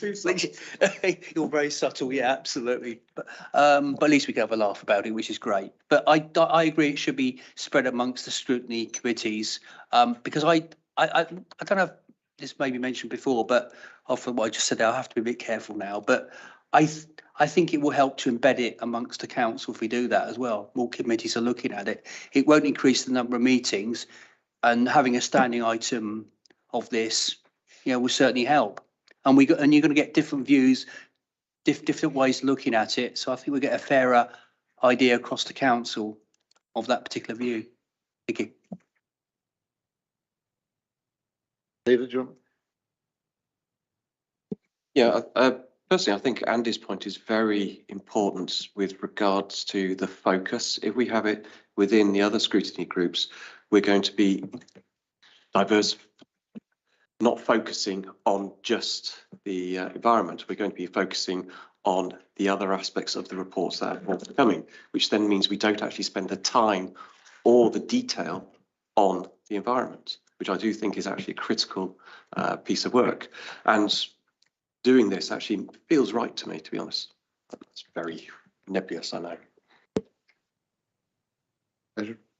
Yeah, I mean, at this point, we're speculating what the best approach is going to be. I think both arguments have, positives and negatives. But for me, because there are so many touch points, so many significant touch points, and also there is a change of role for WBC, turning WBC into an electricity provider potentially, that I think it really does need its own scrutiny. I think the volume of the plan is big. It needs that scrutiny. And specifically talking from my personal experience with the HOSC, if this was a standing item in the HOSC, hey, nothing would happen with this in HOSC. It needs more than that. It needs its own overview and scrutiny. I think Andy makes some very interesting points about maybe it should be slightly broader. Graham made some good points about the terms of reference needing to be really, really clear. I completely agree with that. Gregor's made some comments about part-time roles and that they should be getting on with the job and not have scrutiny. I completely disagree with that. The ramifications of these changes and the climate emergency and generating electricity, the impact on roads and houses and people and everything, everyday life, means that we absolutely do need to scrutinise what's going on. I'm sad to see that there's only part-time roles involved. I'm looking at this thinking this is massive. Why aren't there FTEs, frankly? And if there are FTEs to support the process, then the question around, you know, people on a part-time roles don't have time to support another overview and scrutiny committee completely disappears, in my view.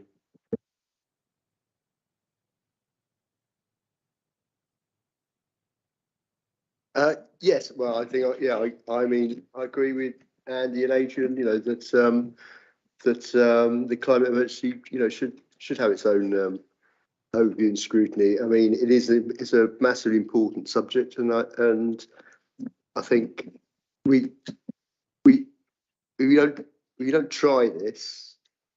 I mean, I just think, I mean, it's good, you know, good idea should be tried, you know, and see how it goes, I think.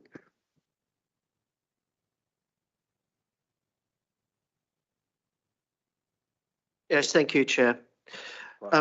I totally agree that climate emergency must be a cross-cutting theme across all activities of this borough. Stuart used the phrase embedded, you know, in these activities, and again, I totally, you know, agree with that.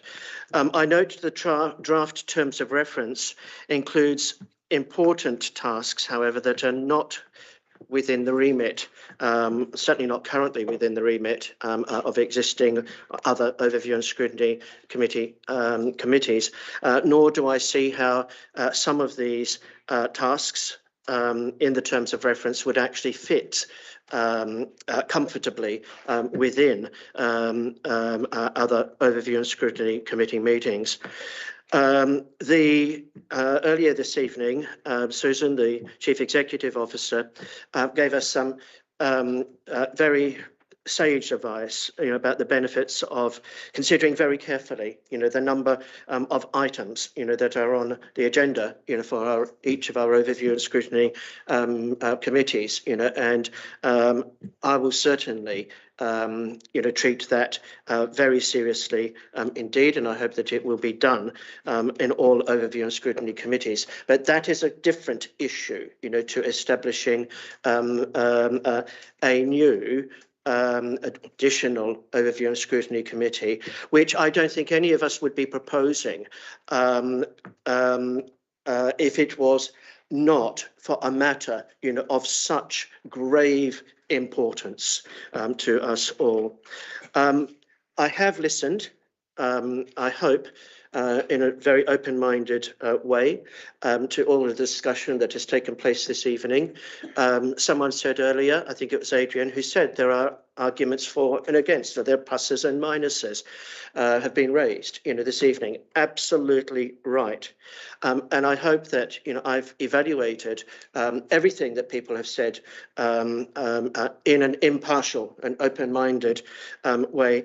And I must say that my feeling is that I am just not convinced that the overview and scrutiny functions pertaining to climate emergency, which are so important, so important, will be carried out as effectively or as efficiently if devolved or somehow incorporated, you know, into the other overview and scrutiny committees.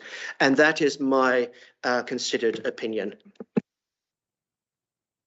I just want to clarify a couple of things and then I'll make a point. There are FTE working on climate emergency. There were 4 of them up until earlier this year. But the vast majority of work that is done on the programmes in climate emergency are done by people who are sitting in other teams. So Ian Goff, who is on the call, does a huge amount of work for climate emergency. Is probably one of the absolute leading stars of climate emergency in this council, is employed by the energy team, not directly by the climate emergency team. You've got Duncan Fisher, who's on the call as well. You've got Rob Curtis on the call as well. Not full-time employees on climate emergency, do an absolutely huge amount of work in terms of delivering the climate emergency action plan. So please don't think that there aren't people working on this and working huge numbers of hours on it, because they are. Sorry, I didn't imply that people weren't working. Sorry, that was absolutely not the intention of my comment. I'm sure it wasn't, Adrian, but I just wanted to make it clear, because to be concerned that there aren't FTEs working on this when it's such important, actually, there are. They are the program managers. They are the people that are making sure that all of the people that sit. So it was a hub and spoke model. All the people in the hub are the project managers. All the people in the spokes are the people that are delivering. And the people that are full-time employees, like Diana Tova used to be, they were there making sure that the plans are moving forward, managing all of those action plans, doing all of the meetings and making sure that things are moving forward. The second thing to say is that while I was exec member, there was never a plan for Woking to be an energy provider. We were going to be an energy generator. We were going to create energy, sell it to the national grid rather than sell it to our residents or to individuals. And there is a massive distinction between the two things, because one has caused massive issues for councils up and down the country, Robin Hood Energy being a prime example of it, I'm sure we're all aware. The other is a great opportunity for us as a council to cut our carbon footprint and generate revenue for the council to pay for some of the climate emergency action plan projects that are going to be hugely expensive and would otherwise have to be funded from a lot of other things, including potentially capital and revenue. Okay. The final point that I'll make, which is around whether or not to put scrutiny into each one of the individual committees or put it into one, is one around context. So the action plan is broken down into a lot of different areas, one of which, for example, is schools. The members of a general climate emergency action plan committee would not be able to have all of the context that the Children's Services Overview and Scrutiny Committee have in relation to schools, what their other objectives are. The same applies to budget planning. The same applies to planning and so many other different aspects of what the council do. It's better to put it in front of the people who have a genuine detailed understanding of that work stream, that function within the council, rather than give it to generalists and expect everybody to become experts in everything. When I left, there was over 140 different programs within the Climate Emergency Action Plan. Even being in it from its infancy, me and Rhiannon Hayes sat in a darkened room deep in the bowels of this business, in this building going, what are we going to do? How do we do this? Where do we start?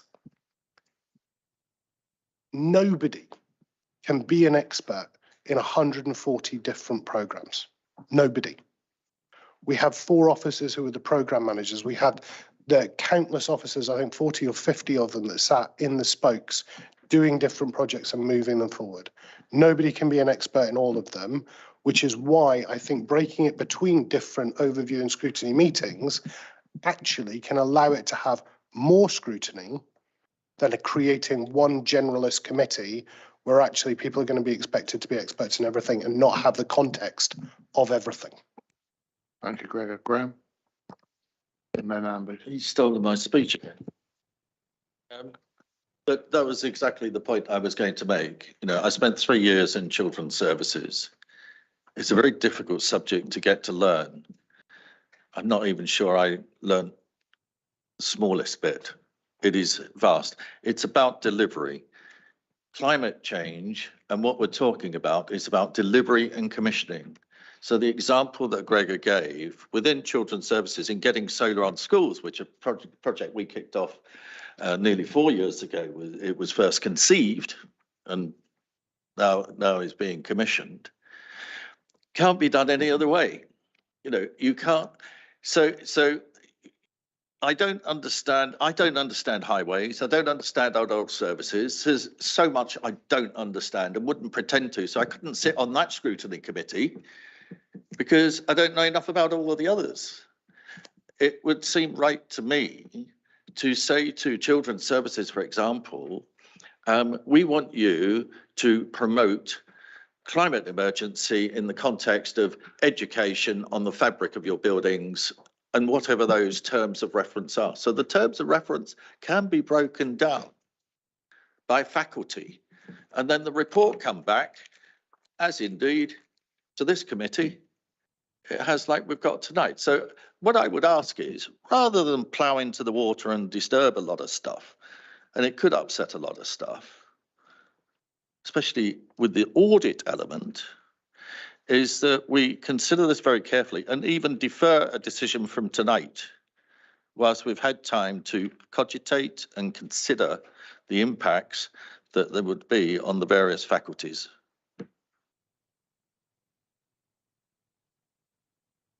I'm glad that Graham and Gregor have taken the approach they have, and they've spoken about the dangers of generalists, and what you will have in these other committees, and is you will have people who don't have the background in climate emergency or the environmental issues, trying to look at stuff that they're just going to be touching on every now and again. And one of the things that the task and finish groups I've been on, and my sort of 3 or 4 years or whatever on this committee, is that you need members who are going to spend a lot of time concentrating on one issue if they're going to add any value. And by spreading these issues around all of the committees, you won't get that.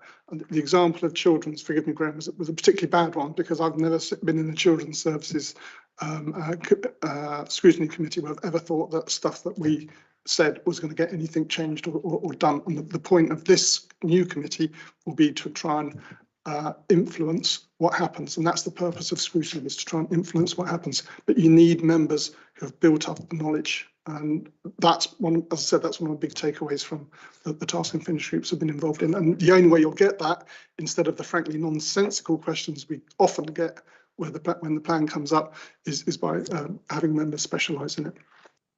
And perhaps to finish off with a comment on Gregor's point about 140 items, that's what happens when you try and drag everything you possibly can into one umbrella, and half of them don't really belong there. So you probably made a rod for your own back there. So one of the things the Climate Emergency Scrutiny Committee might be able to do is actually say, well, this doesn't belong in the climate emergency plan. This is somewhere else. This is just normal BAU for the council. So I stick with my proposal. I would like to propose we just go to a vote on it because we've got other things to do. Yeah, firstly, thanks a lot, Gregor, for the clarifications. I appreciate those comments. Secondly, I don't want to talk about my personal experience too much, but I work in a very complex organisation. My team is 35,000 people, and we have touch points with the biggest customers in the world. And in that, we have multi-level governance, multi-level scrutiny. And back to the point about the generalist point. So I believe that multi-level scrutiny is essential because we have to scrutinise from different aspects. The customer scrutinises from different aspects to the way I would scrutinise as an escalation manager. The project team would scrutinise from project perspectives. I would scrutinise from escalation perspective, which are different.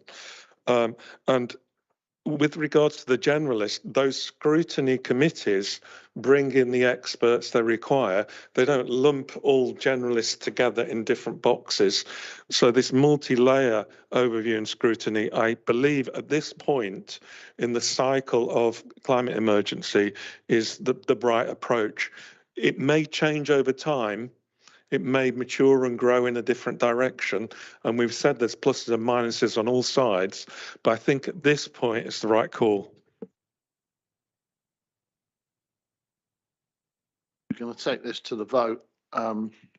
We can. So the recommendation is the committee is requested to consider recommending to the council that a climate emergency overview and scrutiny committee be established. The proposed terms of reference for the Climate Emergency Scrutiny Committee be approved, subject to member comments. The composition, which we've got an amendment for. Yes, can we make a formal proposal to amend this to 7 rather than 9? Could we vote on each recommendation separately? Yeah, I was absolutely. So, with the exception of number 4. Right, so we'll go for item 1, recommendation a climate emergency overview and scrutiny committee be established. All those in favour?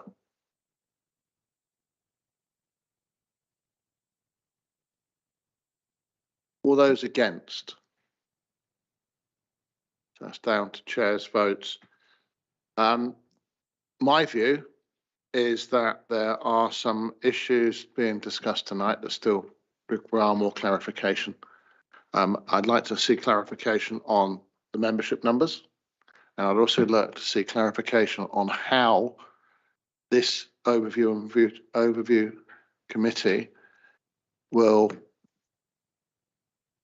jigsaw in with all the other committees that are there where the experts are. So I'm going to defer this and ask for some more information and bring it back to the next committee.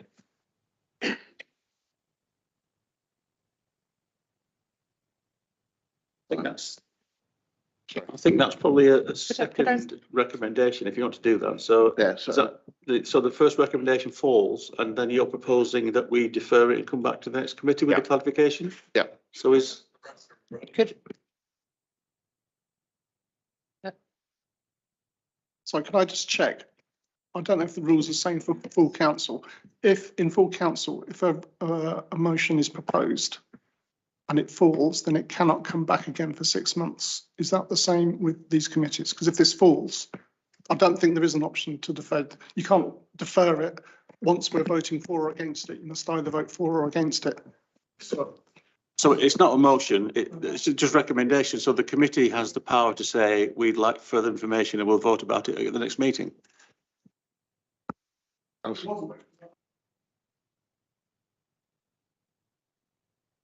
Yes, but we're only voting on the recommendations in the report. So if the committee says we'd like a bit more information and think about it again next time, then it can do that.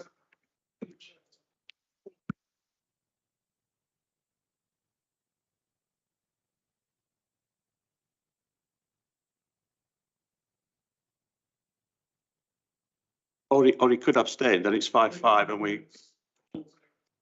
Yes. So we can do what the chairman has suggested and come back to the next meeting with that clarification and have a further discussion then, if that's what the committee wishes to do. So do we have to vote on that? I think we should have a vote based on the previous discussion. Sorry, Alice. I just wanted to ask a question that if we were to establish another overview and scrutiny committee, this overview and scrutiny committee has to contain the chairs of all the other committees. So would that mean adding another member to this committee, and that would affect the political balance? So if Neil could clarify that. That's not a point. That's another point of clarification. That would depend on who the chair was, because if it's someone already on this committee, that point would be moot. But we wouldn't want to influence members of the new committee. And I mean, the members of the new committee might not be anybody on overview scrutiny at all. I mean, it would be open to every member of council to put themselves forward, wouldn't it? Andrew? Sorry. I think the process is that the group leaders put forward nominations to go on the committee. Yeah, again, Alison has raised a legitimate point. The chair said that part of the information that he would wish to bring back, should this be deferred, was information regarding how the phrase that was used was this climate emergency overview and scrutiny committee would jigsaw in with the other committees. I think. Correct me if I'm wrong, but I think that was the subject of my first question. And that Neil said that the relationship between the new committee and overview and scrutiny management and the other overview and scrutiny committees would be it would be the same, you know, as between the other committees and overview and scrutiny management. So my understanding was that matter was at least partially, you know, addressed. I'd just like to support what the chair has said, because I'm getting more confused now. There are a number of grey touch points and they do need clarification. We need to get this right, not just quick.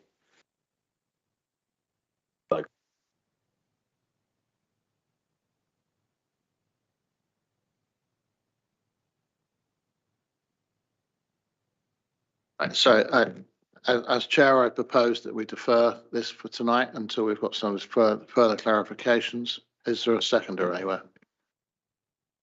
Right. All those in favour of deferring for tonight? All those against?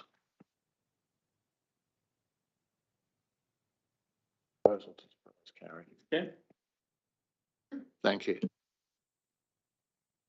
Gregor, I understand because of your conflict of interest that you're going to leave us now.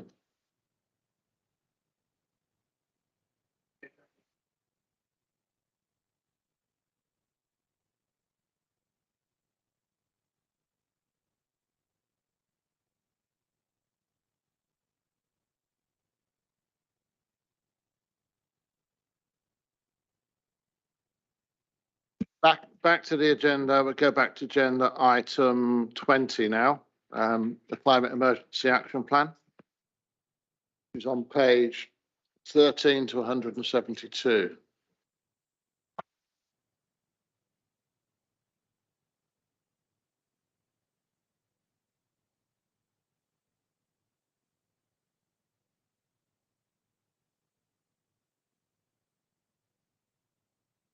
The recommendations of this report, you've got a presentation, Laura. I don't have a presentation specifically, and Rhiannon is online, and a full range, a full complement of officers as well. I just wanted to begin by saying that we have actually delayed the CAP, Climate Emergency Action Plan, going to full council until September, so that scrutiny here tonight is meaningful and it can actually have an opportunity to reflect on that, and we actually have time to take on board the comments. I have, since obviously taking over this portfolio, I've not personally made any changes at this point to the CAP. I want to listen to what the Scrutiny Committee have got to say, take that on board. This obviously is a process that starts months and months in advance. And Rhiannon will correct me, I'm not sure if it's October or December time that this starts. So, but I'm sure Rhiannon's going to talk about it. But I am very keen to hear your views on actually how we present this information as well, the kind of things you want in there, lots of things to consider as well, including the scope as well of it. And I'm very keen to hear your thoughts, but I'll hand over to Rhiannon. Thanks, Sarah, and thank you for inviting me to your meeting tonight. I'm just going to give you a little bit of background of how we've got to where we are, and then I'm going to hand over to colleagues. So we know that in July 2019, Wokingham Borough Council declared a climate emergency, setting out the commitment to play as full a role as possible, leading by example as well as exhortation in achieving carbon neutral Wokingham by 2030. Subsequently, in January 2020, the Council published its first climate emergency plan. In July 2020, the first annual report was presented to Council, which detailed targets and actions to quantify the magnitude of the challenge and the level of commitment needed. And this was followed by the second progress report that went to Council in July 2021. Today, we're bringing to the Overview and Scrutiny Group the draft version of the third progress report, which is currently intended to be presented to Council in September, as Sarah mentioned. It's been moved back from July to give more time for new members to feedback on the document. The scope of the action plan is borough-wide, so it includes all council assets, but achievement relies very much on the engagement and support of our residents, communities, local towns and parishes, as well as local businesses. And these partners will not only help us deliver, but will take the responsibility for achieving the targets to help us close the gap. The premise of the action plan that it is a working document, and as we've set out in the last two progress reports, targets and actions within this plan will change and develop over time. It's equally possible that expectations may have to be revised downwards. Therefore, the Council has committed to continually revisit the targets to tweak, adjust, or even entirely reevaluate them in line with actual progress, new policies and global events which might affect the climate emergency agenda. The government, through BEIS, releases a definitive emissions for each local authority area, which is released 2 years in arrears. And this measure is what we use to benchmark the CAP against. But we also do refer to other tools such as the scatter methodology. I just want to go back to something that Susan mentioned at the beginning, and I think this is the real issue, I think, for the last year, or the emerging issue that we have to be cognizant of, which is that we've seen a number of drivers in the external environment, such as inflation, changes to central government policy, which impact on all of our council projects, particularly in terms of increasing costs and financial pressures. So decisions will need to be made on where and how we prioritise council funding to support the climate emergency actions and priorities. And I think that's become acute now. So I'm just going to hand over to Andrew Collins, who'll talk you through some of the main changes of the CAP in the last year. And then following that, we're joined by officers from most of the services that contribute towards the Climate Emergency Action Plan, who will be able to answer any questions.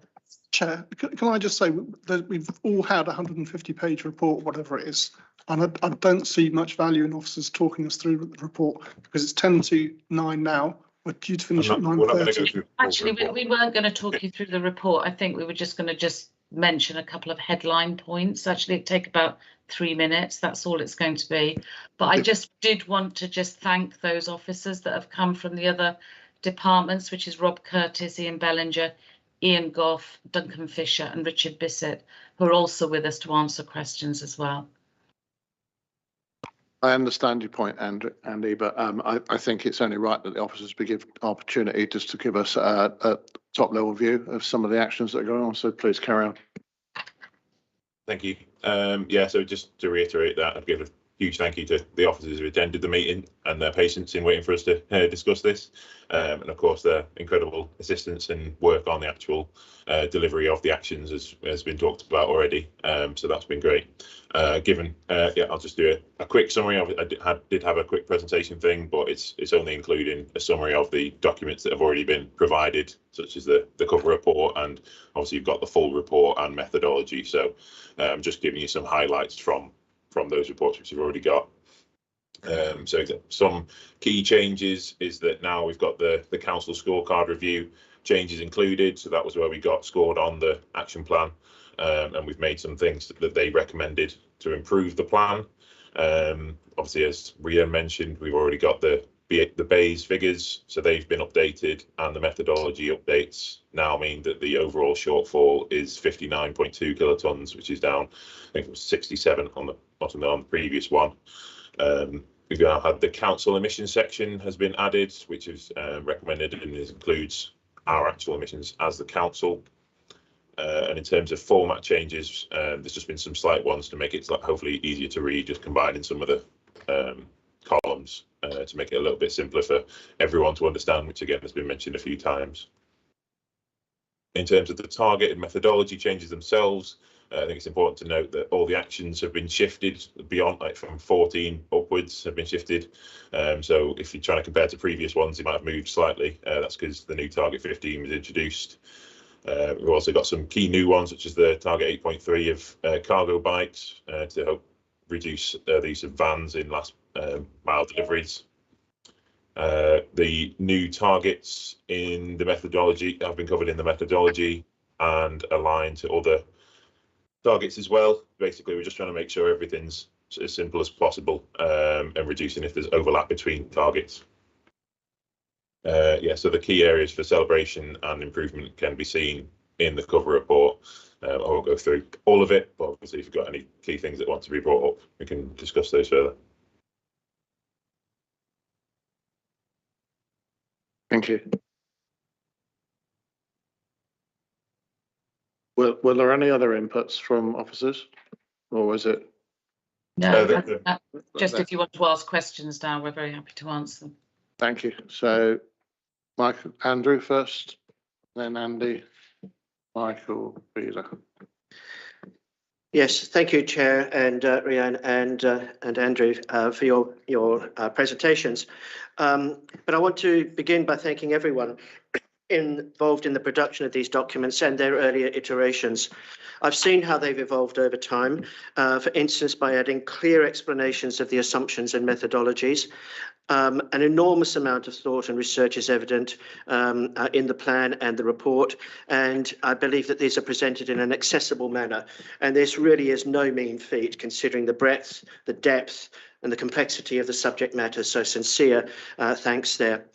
Now, I was going to take a very different approach in my questioning, because it has transpired was going to be based on the assumption that we would have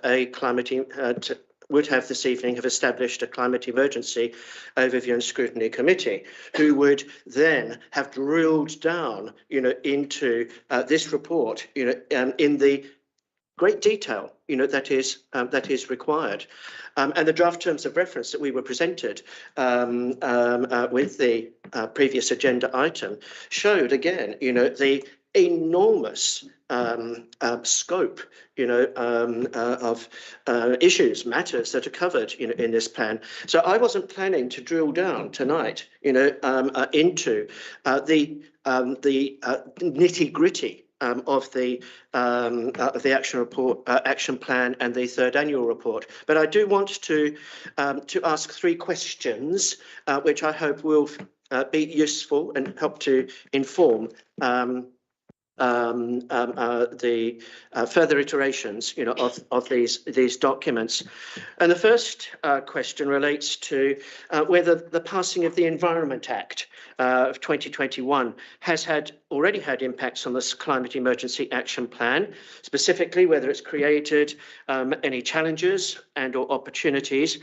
And I think, as Rhiannon a moment ago said, that of course there's lots of other legislation.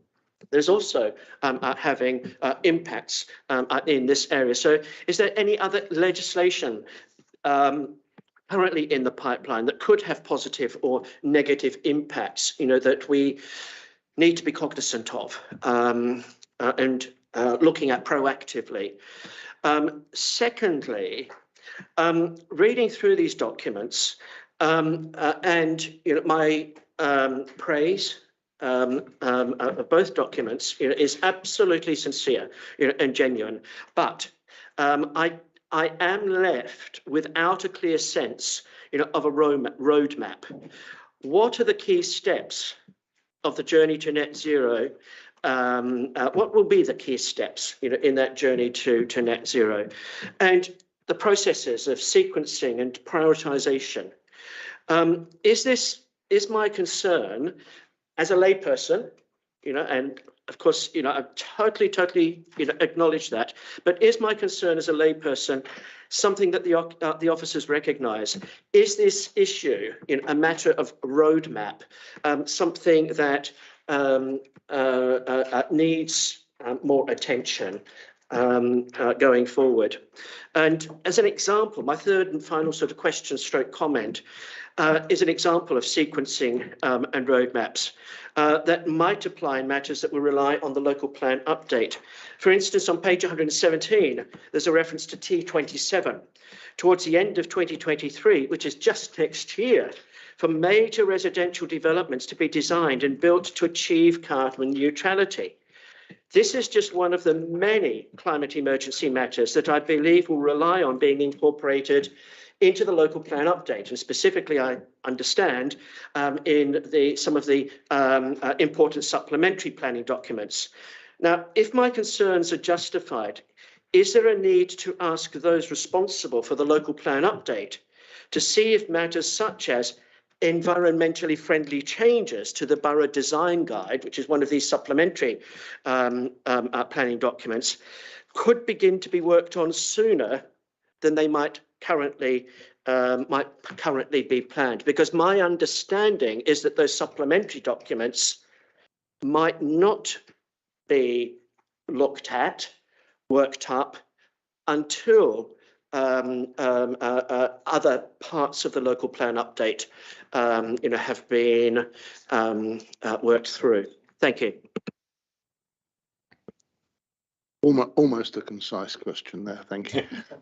Do you want to answer any of them, Rhian, or do you want me to? Yeah, well, what I was going to do was, I was going to pick the middle one up for about the roadmap and say, yes, absolutely recognise that we do need that roadmap, and that is something that is in our work programme to do. So that is a piece of work that we've got in train, and we do recognise that that is a gap. Secondly, I'll hand over to Andrew if you were going to answer the question about the environment, and then over to Ian Bellinger to answer the question about the local plan, if that's okay. So have you got something about the policies, Andrew, that you wanted to say? Yeah, I think it's best if Ian talks about the housing one. I do know a little bit about it, but he's probably the specialist. In terms of the environment bill, obviously, yes, that will have impacts. Obviously, it's like, as Sarah said, we look at this way in advance, so it's difficult to get it in and have those effects quickly. But we recognise, for example, with the recycling, that we're expecting it to have some impacts, particularly there. Like they've not been included yet because we don't know exactly what those will be. They've not been confirmed and how they will impact the authorities.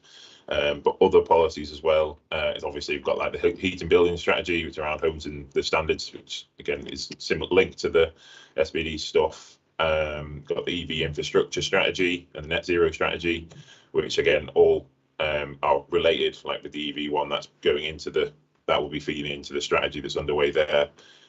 So yeah, they are being included, but obviously because they're larger ones, they're generally involved in the more long-term projects. They haven't had direct impacts at this stage. Okay, Ian, can I ask you to come back on the question about the local plan? Thanks. Yeah, no problems. Good evening, everyone.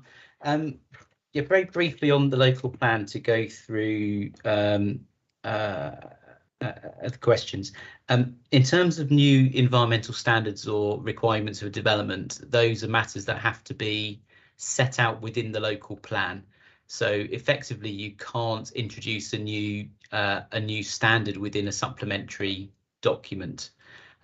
So in terms of setting a requirement for development to be zero carbon or hit any other particular performance target, be that net biodiversity gain or different affordable housing levels, for example, that has to be part of the local plan review itself. Now, that does cause some complications for speed.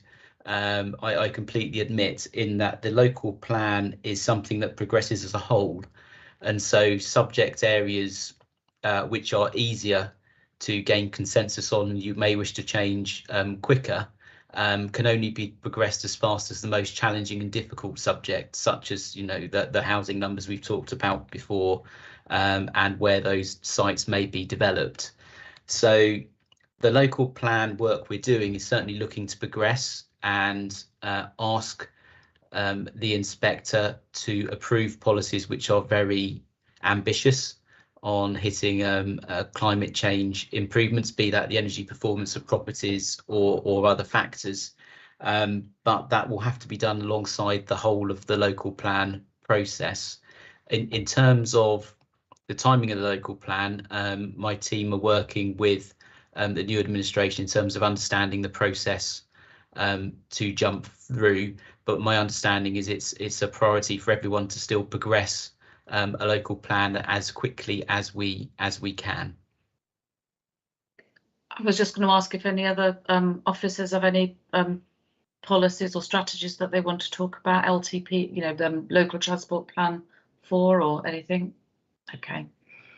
Oh, Rob. Sorry, yeah. Took the words right out of my mouth. Yes, local transport plan 4 is on its way. We'll be consulting on some initial kind of work, which starts in the summer, hopefully. The government are introducing some new guidance on local transport plans, which is going to be very much focused on carbon, and there'll be a requirement for a sister document, which is a carbon reduction transport strategy. So that will be a legislative requirement in addition to being something that we are already looking at doing anyway. So there's going to be a bit more sort of coming in future in terms of local transport plan. I think that's probably the only thing at the moment. We've just also heard about the cycling and walking investment strategy. So there's been another announcement on some more funding coming in the way of walking and cycling. So that's something to watch out for in the coming weeks, assuming it all stays as it has been planned so far by government. Thank you.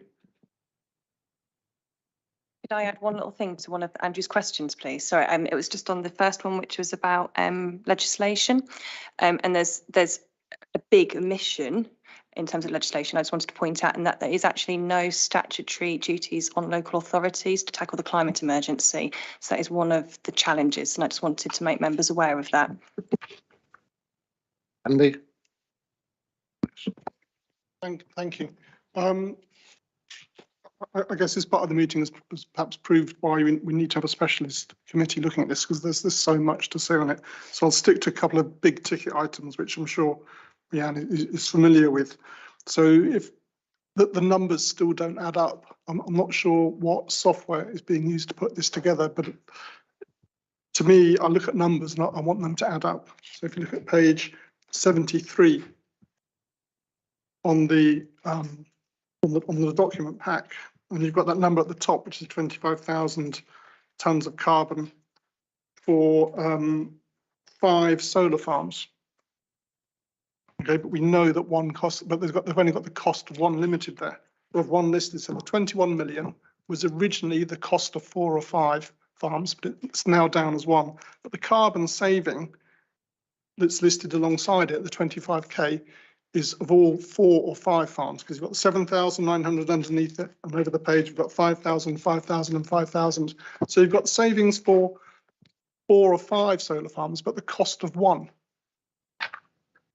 Okay, there's another reference elsewhere in the document where you have 50% electric vehicle registration by 2030. And I appreciate the legislation has moved on. That's a ridiculous number they've got associated with that. That number only works if you're talking about half of all cars in the borough being electric vehicles by 2030. But it was explained to us by Gregor in one of the task and finish groups that 50% referred to 50% of new registrations. There are other examples. Some of the smaller things I think I'd like to comment on are the RAG scheme. You know, it doesn't work. What we're trying to do, what we should be trying to do, is to show how the actions of this council have reduced our carbon footprint. And we can calculate that, we can measure that, we can estimate it. And that to me is an acceptable thing. Instead, we've got a scheme which shows us how far do we think we're going on a scheme. You know, according to this, I'm colourblind, so the reg doesn't work terribly well. Is that a green for the solar farms? Is that green? It could be green. Yeah, so we've got green. So we've got the cost of 1, we've got 4, the savings for 4 others, and that's a green. How does that work? But there's no carbon savings so far on that. We've got other things, and this is where the politics of it does come in. You know, we've got, they're talking about 15,000 trees being planted. A third of those plants, because they're not trees, a third of them are to do with a pre-planned hedge restoration project in Hurst.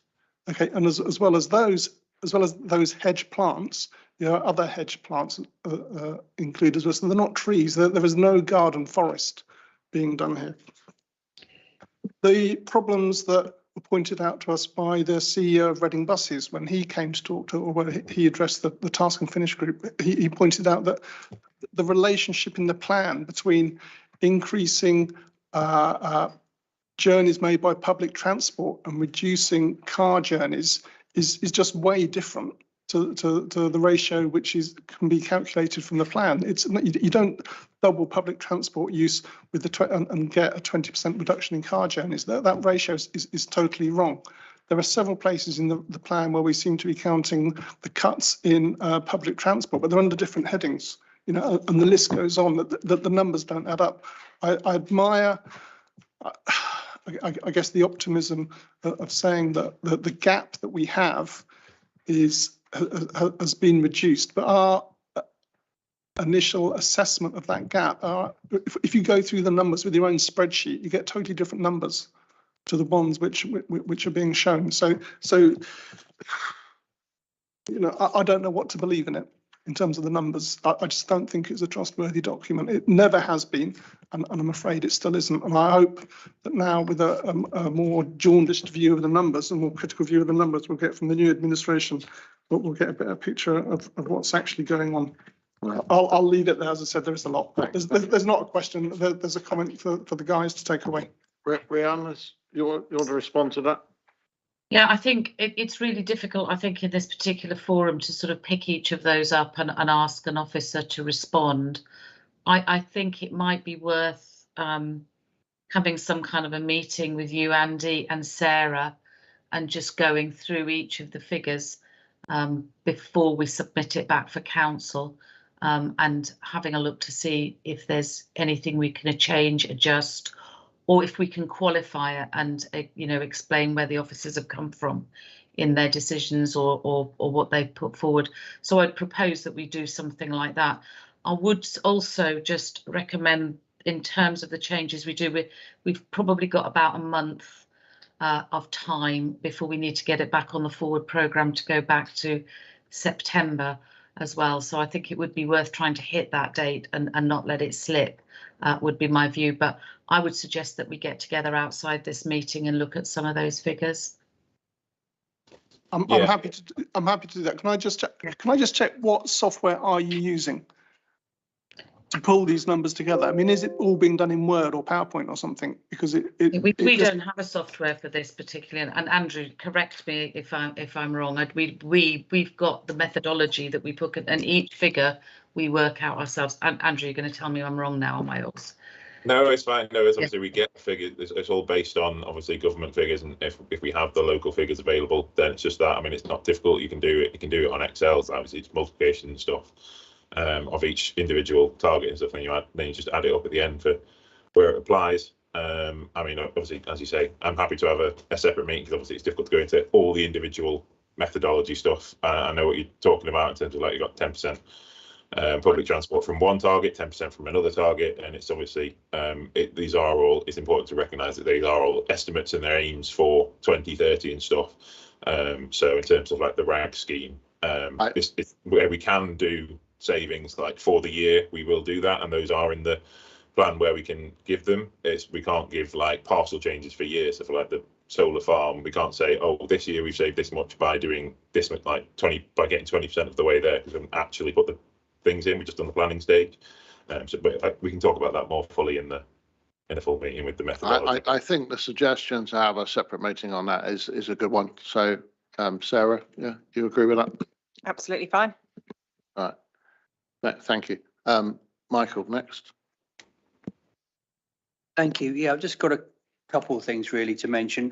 Well, firstly, it's going on figures. It's mentioning quite a few places in the document about cost to be confirmed, which kind of suggests that the amounts are known. I'm just wondering, why aren't they at least those figures actually in the document? That would be really useful. See a direction of travel, because it's really completely useless to have TBC and nothing else. And maybe that might help Andy as well with his particular point with costs. And I've got another one after that. So perhaps if I just leave that for officers to come back on, I'll come back on my question. I think there's probably a different reason for every single project, but you know, if we're looking at putting a solar farm in, we have to do all the calculations, the feasibility studies. So there may be an intention to put a solar farm in, but more work needs to be done to work out the exact figures. So that's the reason, is we're probably at feasibility stage and we don't have the figures just yet. It's not that they're known and we're not revealing them, I would say. Yeah, that's basically what it is. Yeah, it's not that we know them, we're not telling you. It's that they aren't known, because obviously some of them, as we say, are 2030 and haven't got. Some of them might not be in the feasibility stage yet because they're still in the planning. So yeah, as soon as we know them, we do put them in. Perhaps a bit of commentary along that would be quite useful, I think. On my second point as well, I think Andrew mentioned this as well, the journey to net zero. Well, sort of part of that includes electric cars. And these are a couple of questions that have actually been mentioned to me over quite some time from residents and probably friends as well, obviously, because they know what I do. They know I'm a councillor and they will give me their views, whether I want them or not. And probably I don't want them. But I just really wondered, because the ultimately, I kind of guess in the end, everybody will have an electric car if they choose to drive. That will increase the number of car batteries. I'm just sort of wondering what thought has been put to the recycling these car batteries. I've got another question just after that one, so if I leave you with that one at the moment, Rhiannon. I'm just going to defer to my colleagues, and I'm not quite sure whether to speak to waste recycling or transport, Rob or Richard Bissett, or both actually. Is there anything in the EV strategy about that, Rob? Yeah, sorry, hang on, my camera's not working. Sorry. There isn't at the moment, I don't think. We looked at the disposal of combustion engine cars, I think, as part of the project, but we haven't looked particularly at the recycling of batteries. I don't know if Richard's got he might have some news. I don't know. But. Yeah, thanks everyone. Evening. Yeah, if you can just do that with me to take it away. I know there's been some complexities in the industry in terms of recycling batteries, and I know they're working on more readily available techniques. But this landscape is changing pretty much every week in terms of recycling, etc. Oh, we've lost it.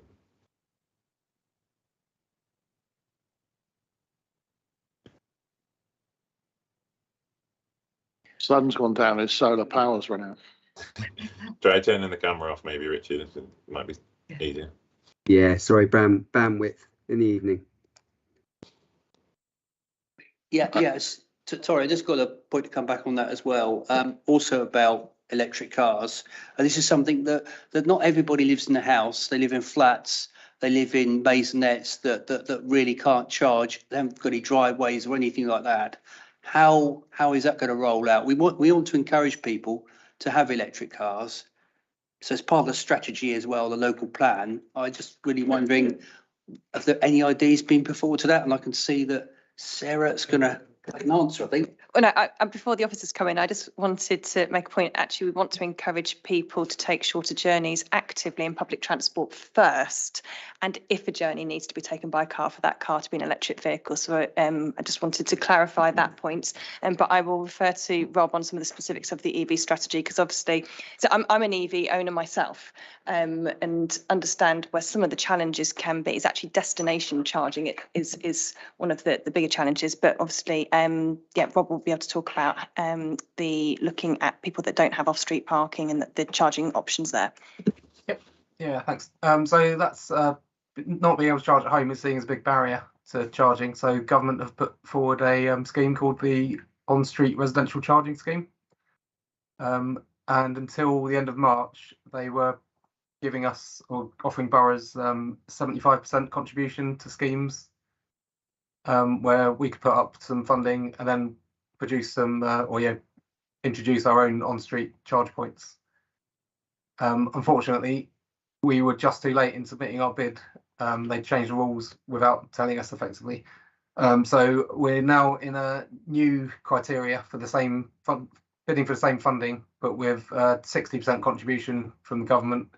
And they're then asking us to find the remaining funding from industry. So we're having to change our model slightly and discuss with the suppliers about how they want to implement things, because effectively they're going to be putting in the money themselves. In terms of where we find those sites, we did do a survey about a year and a half ago, I think, to see what appetite there was and what people or who thought they might need on street charge points. And we've used that data along with some of the Energy Trust data to work out where are the best places to put some charge points. So there should be around about 48 going in, hopefully this financial year, assuming the bid all goes through and it's approved by the Office for Zero Emission Vehicles. Thank you. Yeah, just sort of please that. Can they be vandal proof as well, please? I guess they'll be as vandal proof as they can be. Peter, you're next. A few things. I'd like to say I'm very pleased to see that there's consideration for e-cargo bikes in the report. Just a comment to say that West Berkshire Council have actually purchased 2 e-cargo bikes. You might want to talk to them about how they've done that, because they got a grant for it. So I'm really pleased to see you considering that. Couple of points really with regards, there's no mention about speed limits, and that we know that if cars go slower, they reduce emissions. So that seems to be a missing gap there. And then we talk about schooling, low traffic neighbourhoods. If we have low traffic neighbourhoods, we have less car journeys and more actual active encouragement for people to walk to school. Because one of the major complaints I do get as a councillor is drivers outside schools, and I'm sure I'm not alone in that one.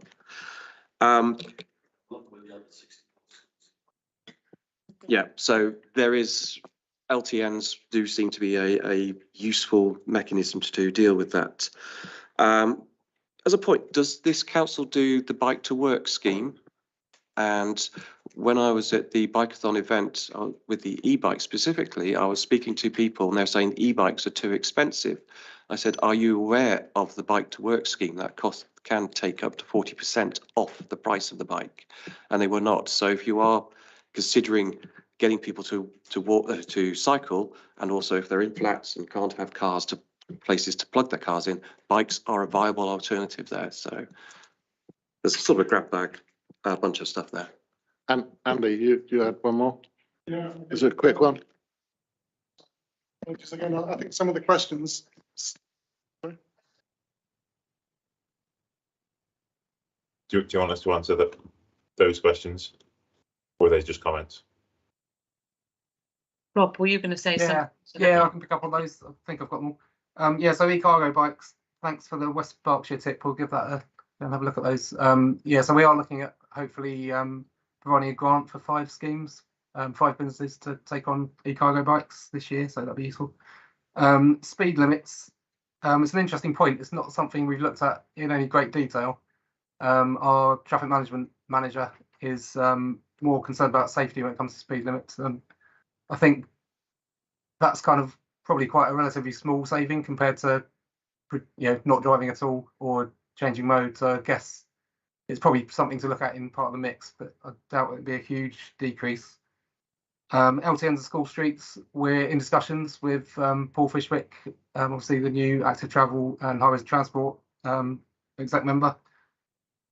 We know that there have been some school streets in Reading where they've had quite a lot of difficulty because they have to be managed by the schools themselves, and they require volunteers, so it's quite a labour intensive thing to get set up. Once it's up and running, you've got volunteers going, it'll be fine, but we're definitely looking at some potential pilots in the future so we can try and get something going there.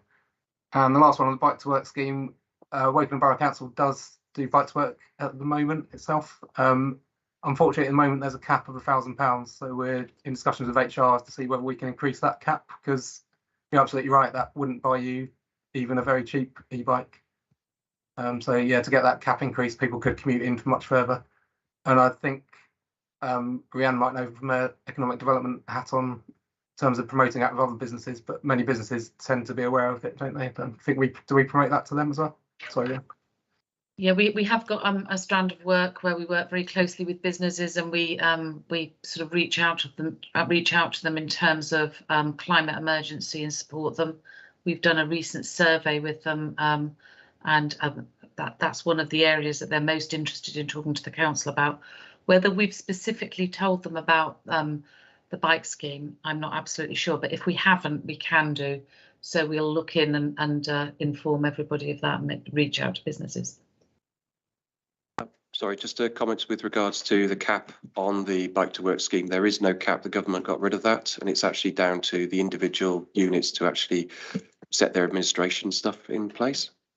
Yeah, that's right. Yeah, the cap is imposed by Wokingham Borough Council. Sorry, if I can just interrupt, Susan, Clive, thank you very much for your time. If you do want to leave, if you're riveted with the conversations, Clive, you're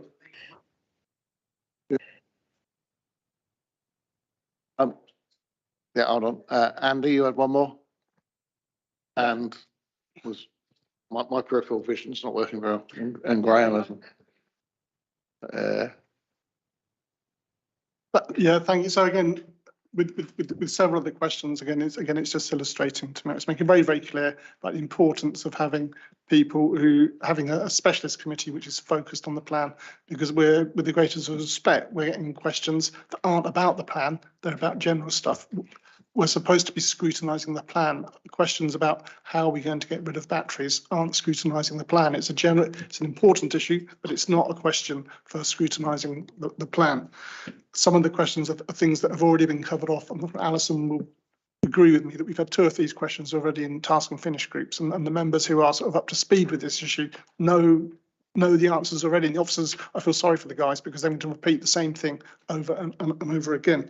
So going back to the actual plan, that there used to be a version which actually had all of the costs, or rather most of the costs. I know that there are some, and this has already been raised, but one of the important things about the costs is that you can actually see the value for money.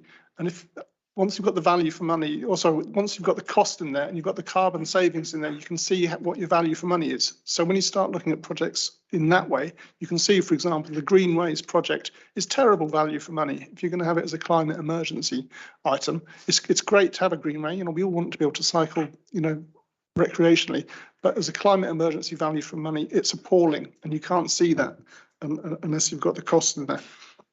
I'd also like to draw, while we've got the officers here, draw their attention to sort of page 44 of the report pack. So target 4, and I alluded to this earlier, where you've got a reduction, reduce cars, vans and motorbikes from 71% journeys to 56%, and that total there is going to save 24,000 tonnes.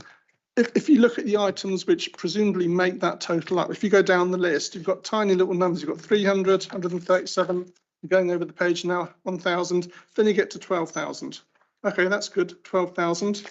Then you go over the page, you've got a couple of small numbers, go over the next page. The next big number you come to is the 23,000, which is about a domestic and industrial freight management policy. So that's a massive number in terms of the savings we're going to make. But the 23 plus 12 isn't 23, isn't 25. So you've got 2 numbers in there, but they don't add up to the subtotal. Which one is this? Yeah, I mean, so it's mismatched for the meeting. I'm looking at, if you look at 4.12 on page 51, you have 23,409. Okay.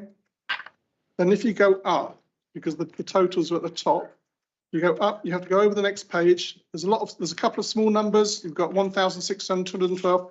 Go over the next page still. Then if you come to 4.5 on page 47, you've got 12,400. Then you go up.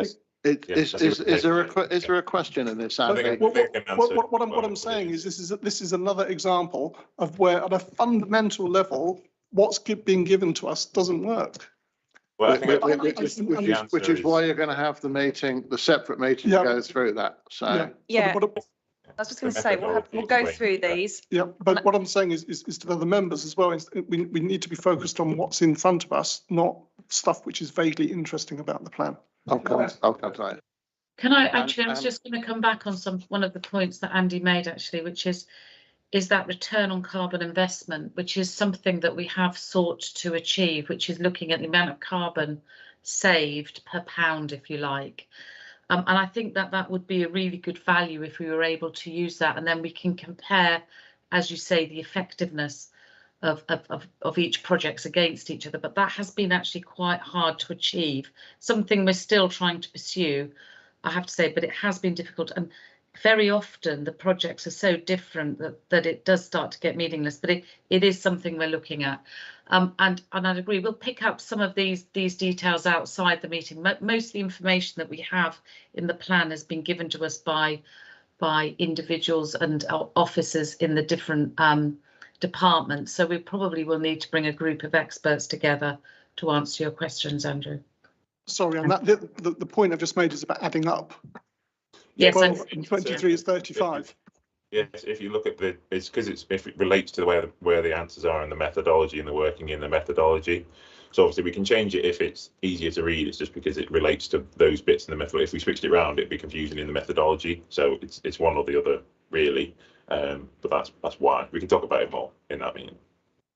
Sarah, just on that point, and then Adrian's question. Yeah, so I just wanted to come in. Yes, we can go through all of this, and I think, you know, if there are legitimate reasons for the way things are added up, I think we need to take note of the fact that if they're not being understood by members, then that needs to be addressed as well. So it's got to be easy to understand as well as add up. And I think also the point about you've highlighted greenways, we need to make sure that we've got things in here that are legitimately climate emergency, not things that have been sort of rebadged, and we need to go through and have a look at those things as well. Because obviously the greenways is actually about connecting SDLs originally. So we need to look at things like that. And what you've said about the value, you know, the cost of the carbon, that will go into the point that Andrew was making about a roadmap, so we can actually prioritise what has the best value and where should our priorities be. And I think that's going to be a really useful exercise, and happy to have you involved in helping create that, Andy. So thank you. Points well made. And Adrian. Yeah. When you know, I look out the window and it's not California, it's not the Mojave Desert, it's grey a lot of the time. I'm a big fan of this idea to move to renewable energy, to have a solar farm or multiple solar farms, but it is not always sunny. My question is a very simple one. Other councils, I believe in Cambridgeshire and Lincolnshire, have set up ground heat source pumps. Obviously, this means that when you take the virgin fields or farming fields, you lay cables 1 metre or 2 metres underneath the ground, and this gives you 24/7 electricity.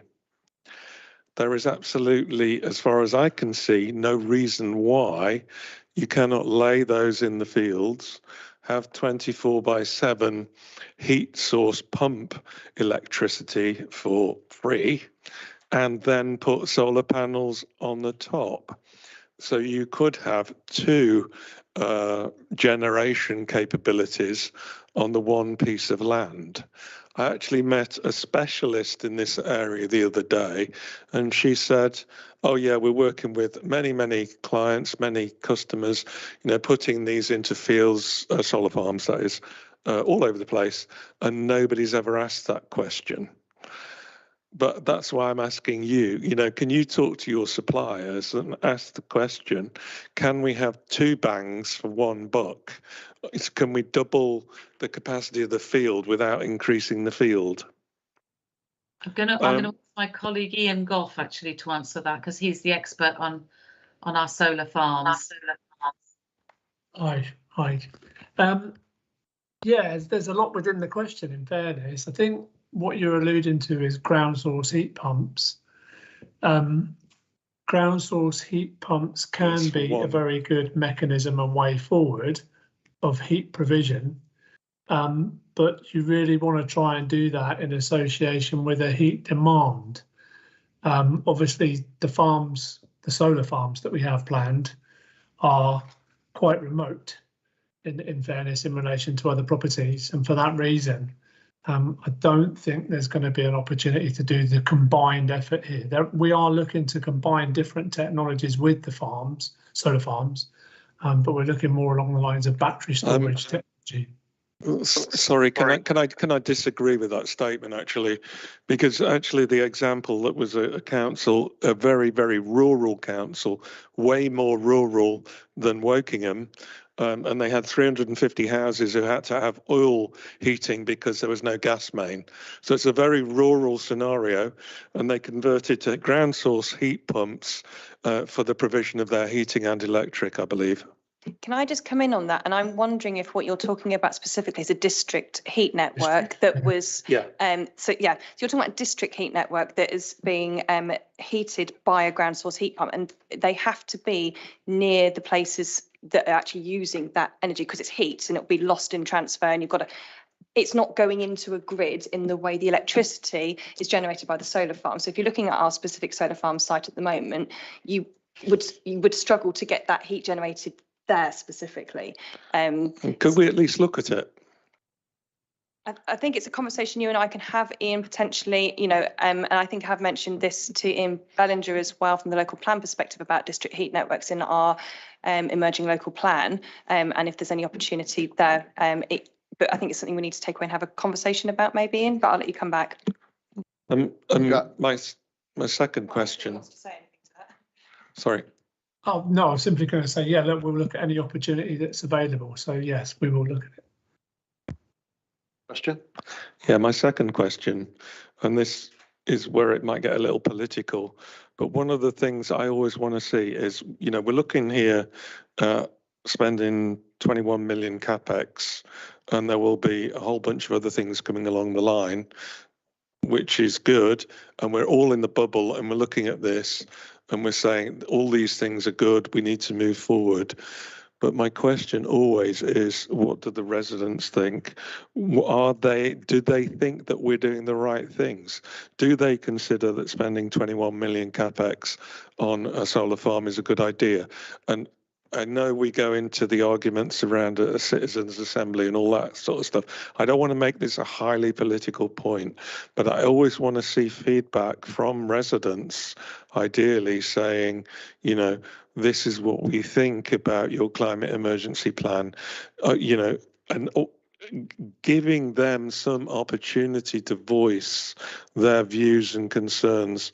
You know, my view is we have to capture always every service we deliver, everything we think about, we need to capture some feedback from the residents, in my view. So I think the best for that is let's talk climate. Is that Rhian? Yeah, I totally agree with that comment. And you know, the biggest thing that we can do is include, you know, our residents, our businesses, and, you know, hear their comments. And behaviour change is I think the most powerful tool we have. But I think if Tabitha's there, if you could talk about what we're doing with the deliberative process, where we are talking to our residents very quickly, that would be really good. Yes, just very quickly. So we had the 9 stakeholder groups that met for the Let's Talk Climate process, the community deliberative process, and the report is almost ready, so you'll all see it. And that they did go into all the different aspects, all the key issues that were covered in the action plan. So we do have feedback from those groups. And we're going to get further feedback from the next stage, which is a public survey. So we'll get a wider view from the wider community there. So we are really trying to engage the community on all of the different aspects wherever we can, whilst not duplicating any other consultations that are also going out. So it's definitely a key concern wherever we are planning projects.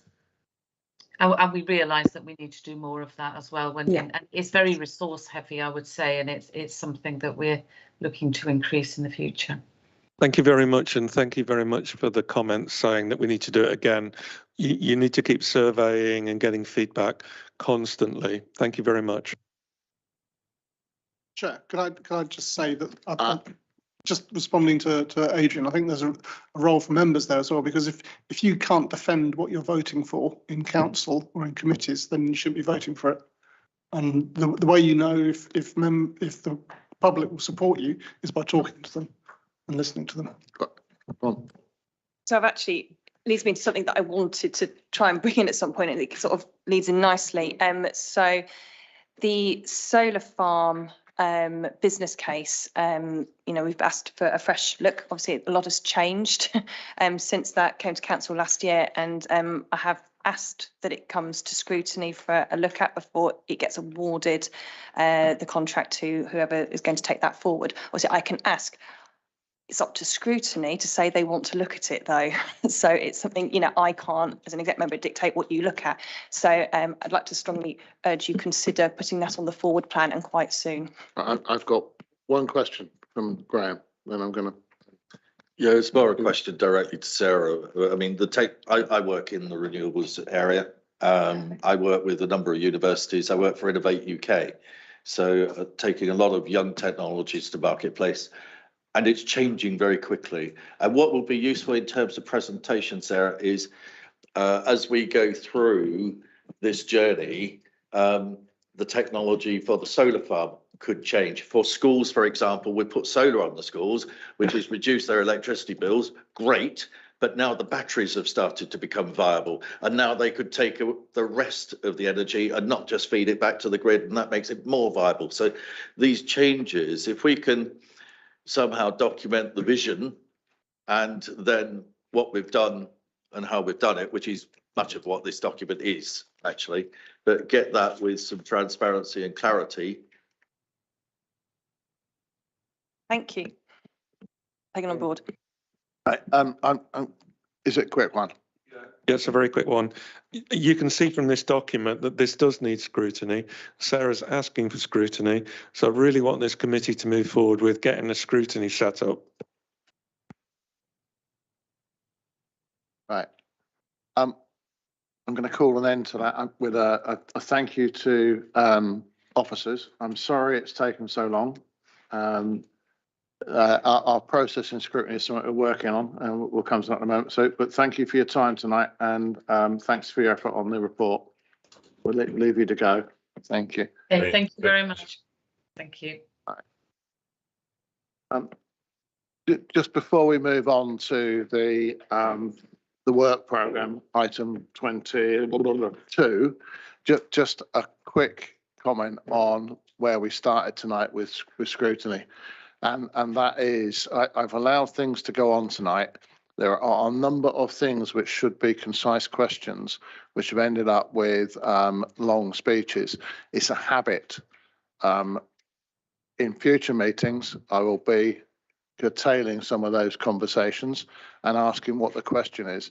Also, everyone in this room was given an opportunity to ask pre-questions and had sight of his minutes, with the exception of the fact that we didn't get the presentation there, which I fully accept.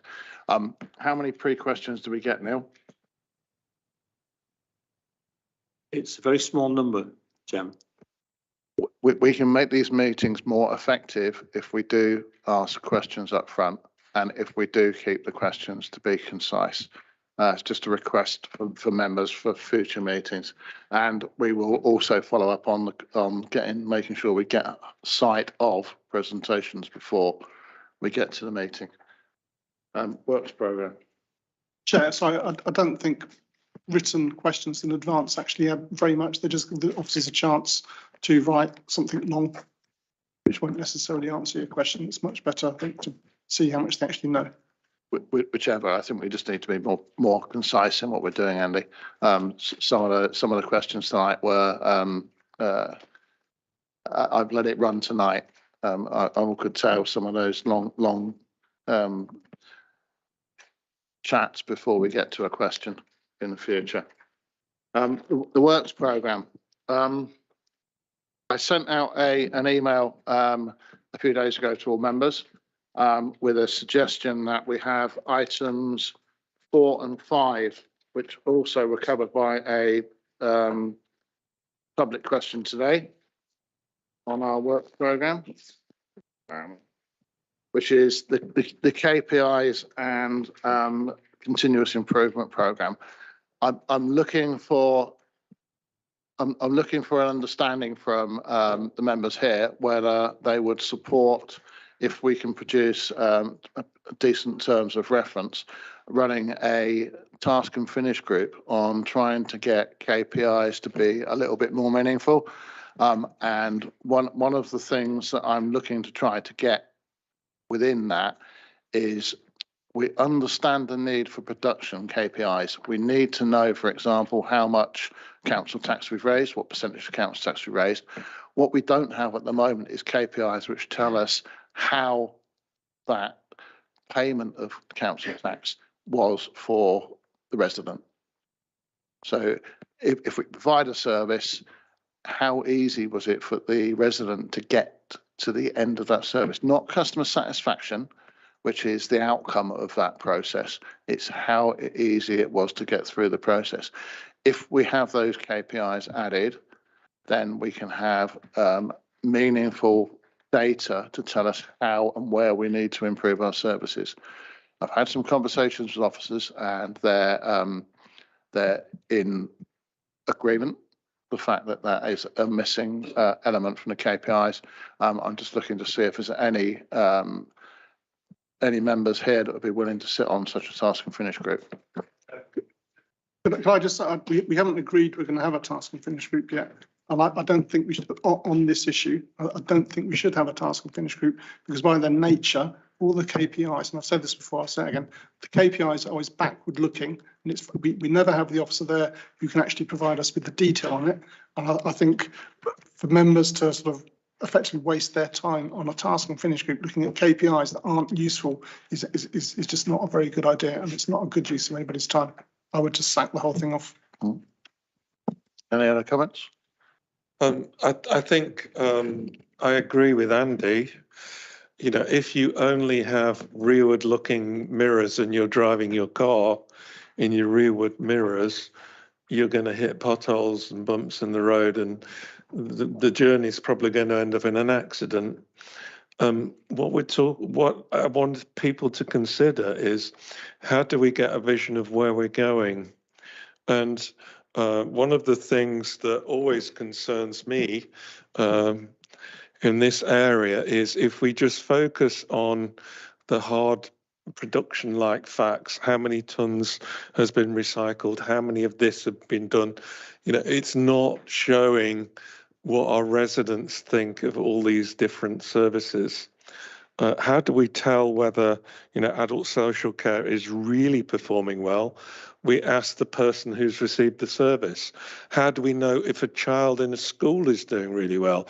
We ask the child. This is fundamental. And what I'm saying is, you know, I want us to get into a reworking of the KPIs.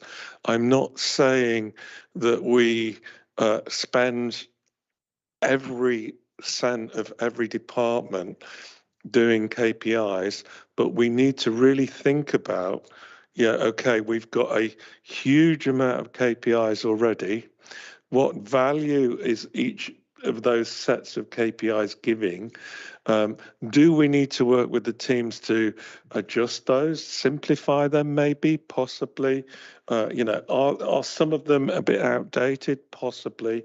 But then we need to start saying, okay, what does the resident say? What does the delivery target, the customer, the end user, the consumer, what do they really think of what they received?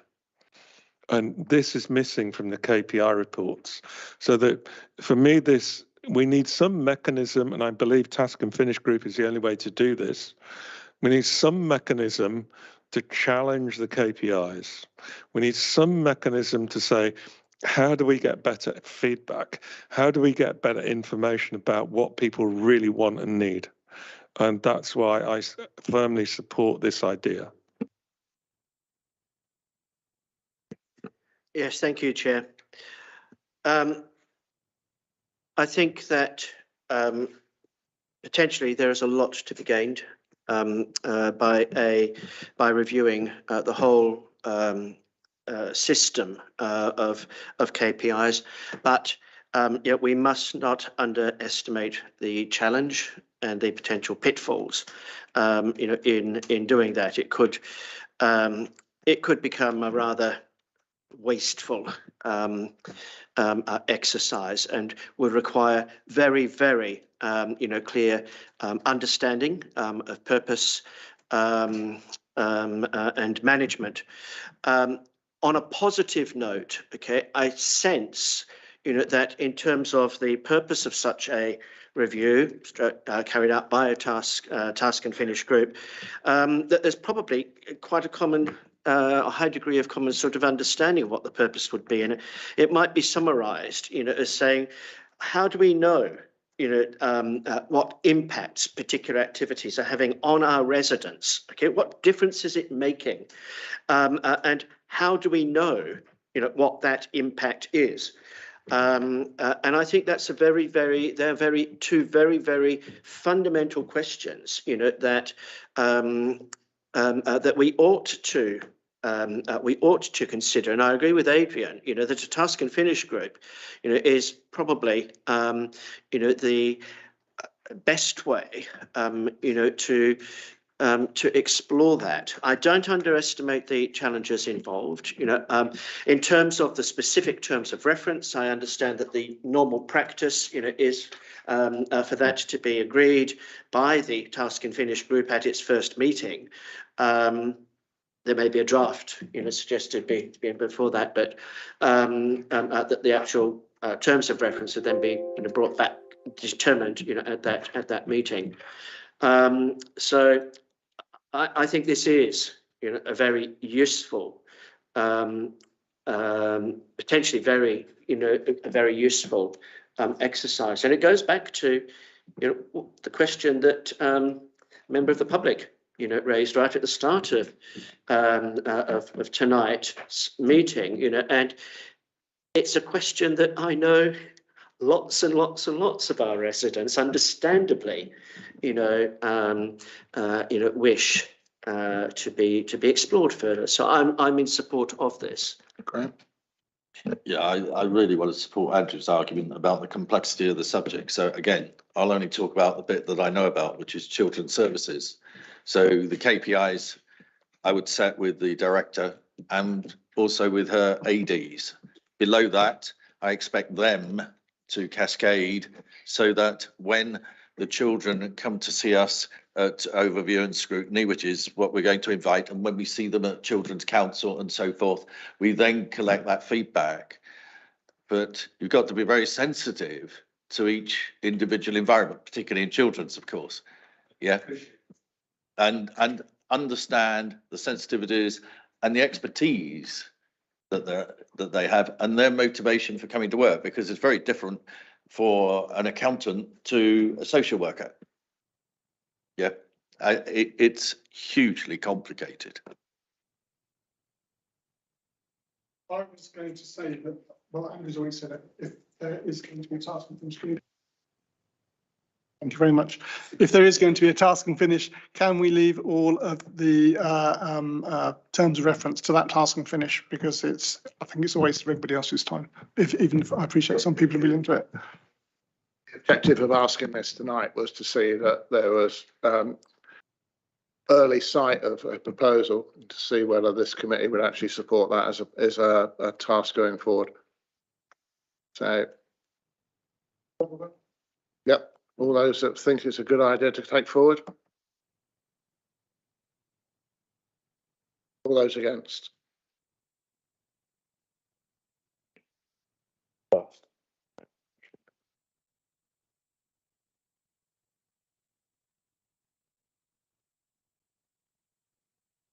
Well, can I refer you to Councillor Kerr's suggestion about scrutiny looking at the business case for the solar farm? So that's that, and you said that might need to be done fairly quickly.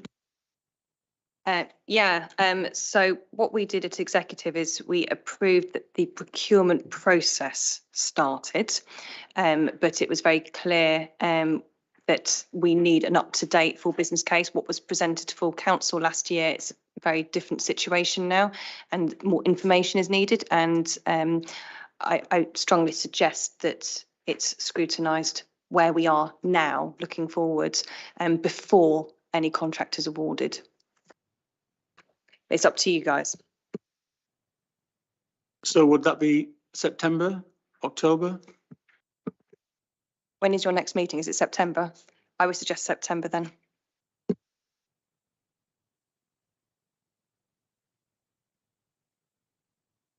Would that go well with looking at the waste strategy in September?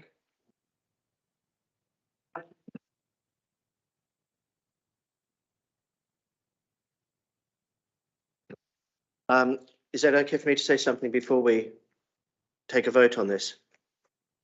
Chair? Yeah. Okay. I'm looking at the work programme that's already been suggested for September. Now, of course, we could amend that. We could shift some items, an item or one or more items from that, to later, in the year. I'm very, in order to accommodate scrutiny of the solar farm proposals, and I totally understand why you are asking, for this to be brought to scrutiny. But I'm very mindful of what the Chief Executive Officer said, about the number of items, that are on the agenda for each scrutiny meeting. And I think we've got three. They're all important items, already scheduled for September. The other possibility, might be to see whether, and I haven't thought this through, but whether there might be another overview and scrutiny committee. I don't know, corporate and community, that could take on that role.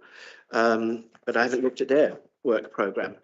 So just to come back on the urgency, I guess, of this, and the reason why we let the procurement case to go forward is, if it is decided to fully go ahead with the solar farm, the delay could have significant ramifications, because obviously the income generated by the solar farm is important in the medium-term financial plan and services being funded out of that.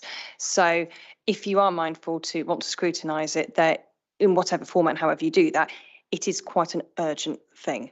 So I just want to be very clear. If you delay that, then you might be scrutinising something after a contract's awarded, which will sort of defeat the point of it. So I'm strongly urging it sooner rather than later. And I wouldn't want to hold up the process because it's come too late here. I hope you understand why I'm saying that.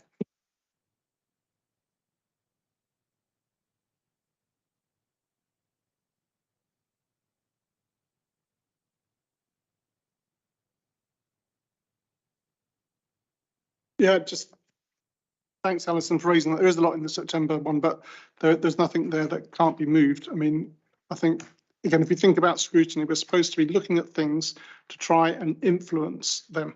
So I'm looking at that. The KPI one, if we were very good and limit us of 20 minutes and then just kill it. The emerging waste strategy, that to me is a classic scrutiny item. We should be looking at that and making sure that we influence that. To consider the impact on the Borough of Refugees, that's important, but is anything we do in that meeting going to affect anything? And I suspect not. So you could put that one to a later one. And again, consider the report on the Centre for Governance and Scrutiny. We look at that every year. I'm not sure it makes that much difference, because all that ends up happening is I end up saying we need to look at items in advance and try and influence them. And exactly what I just exactly. We could do that in 5 minutes, couldn't we? You don't need to go through the whole thing. And then also, if we're already deferring the consideration about setting up with a climate emergency scrutiny committee, that's another item that's going to be there. And then potentially, perhaps I don't know if the climate emergency action plan is coming back, or we're just going to say, right, we've had our say now, and then that's fed until the next council. But I think we can sack some of that stuff off. But I think this is a big thing. What Sarah is suggesting.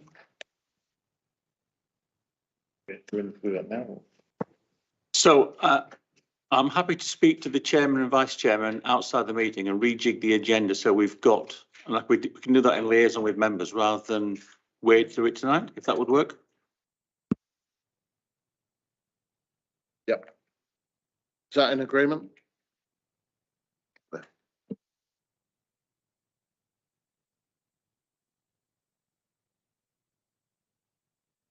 So can I just ask then, are you saying that you're going to put this on the 8th of September? So I put that in my diary to attend.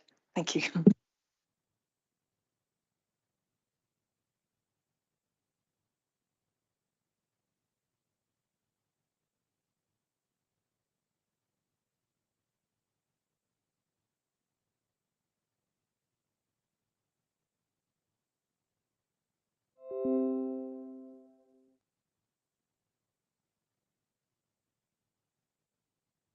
Any comments from the other committees with the microphone on?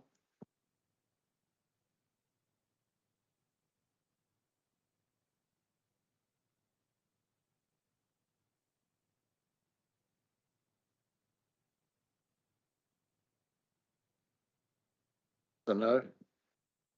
Executive forward programme. Any comments? Could I just say Yeah, that sure. on the HOSC forward programme, and the purpose of reports being to understand KPIs, to understand priorities. Understand just seems a bit too passive for me. We're here to overview and scrutinise.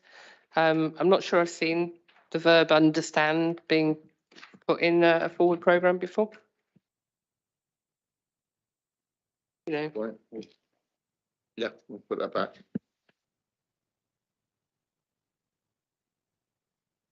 Any other comments on executive forward programme?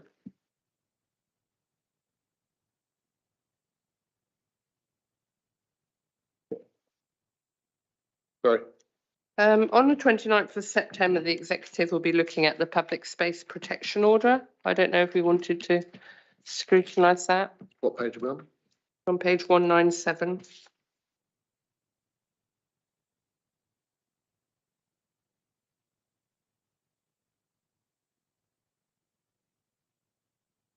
That's a suggestion. Is everyone in agreement with that? Seems a sensible thing to do. Does this mean we'll have to fit that into our September meeting? No, which is after. Oh, okay. But we would, or we could delegate it to one of the other committees.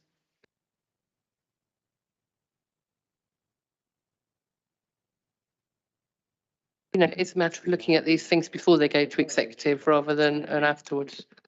And it was already delayed because of further consultation.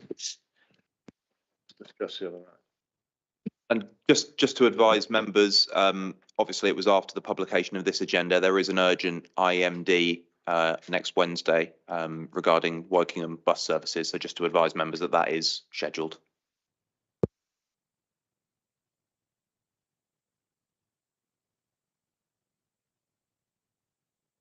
And the last item, item 25, agenda item, is the action plan. Any comments on that?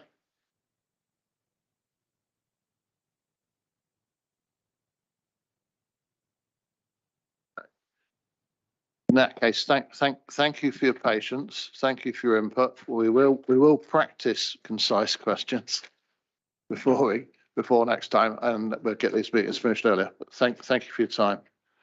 Good night.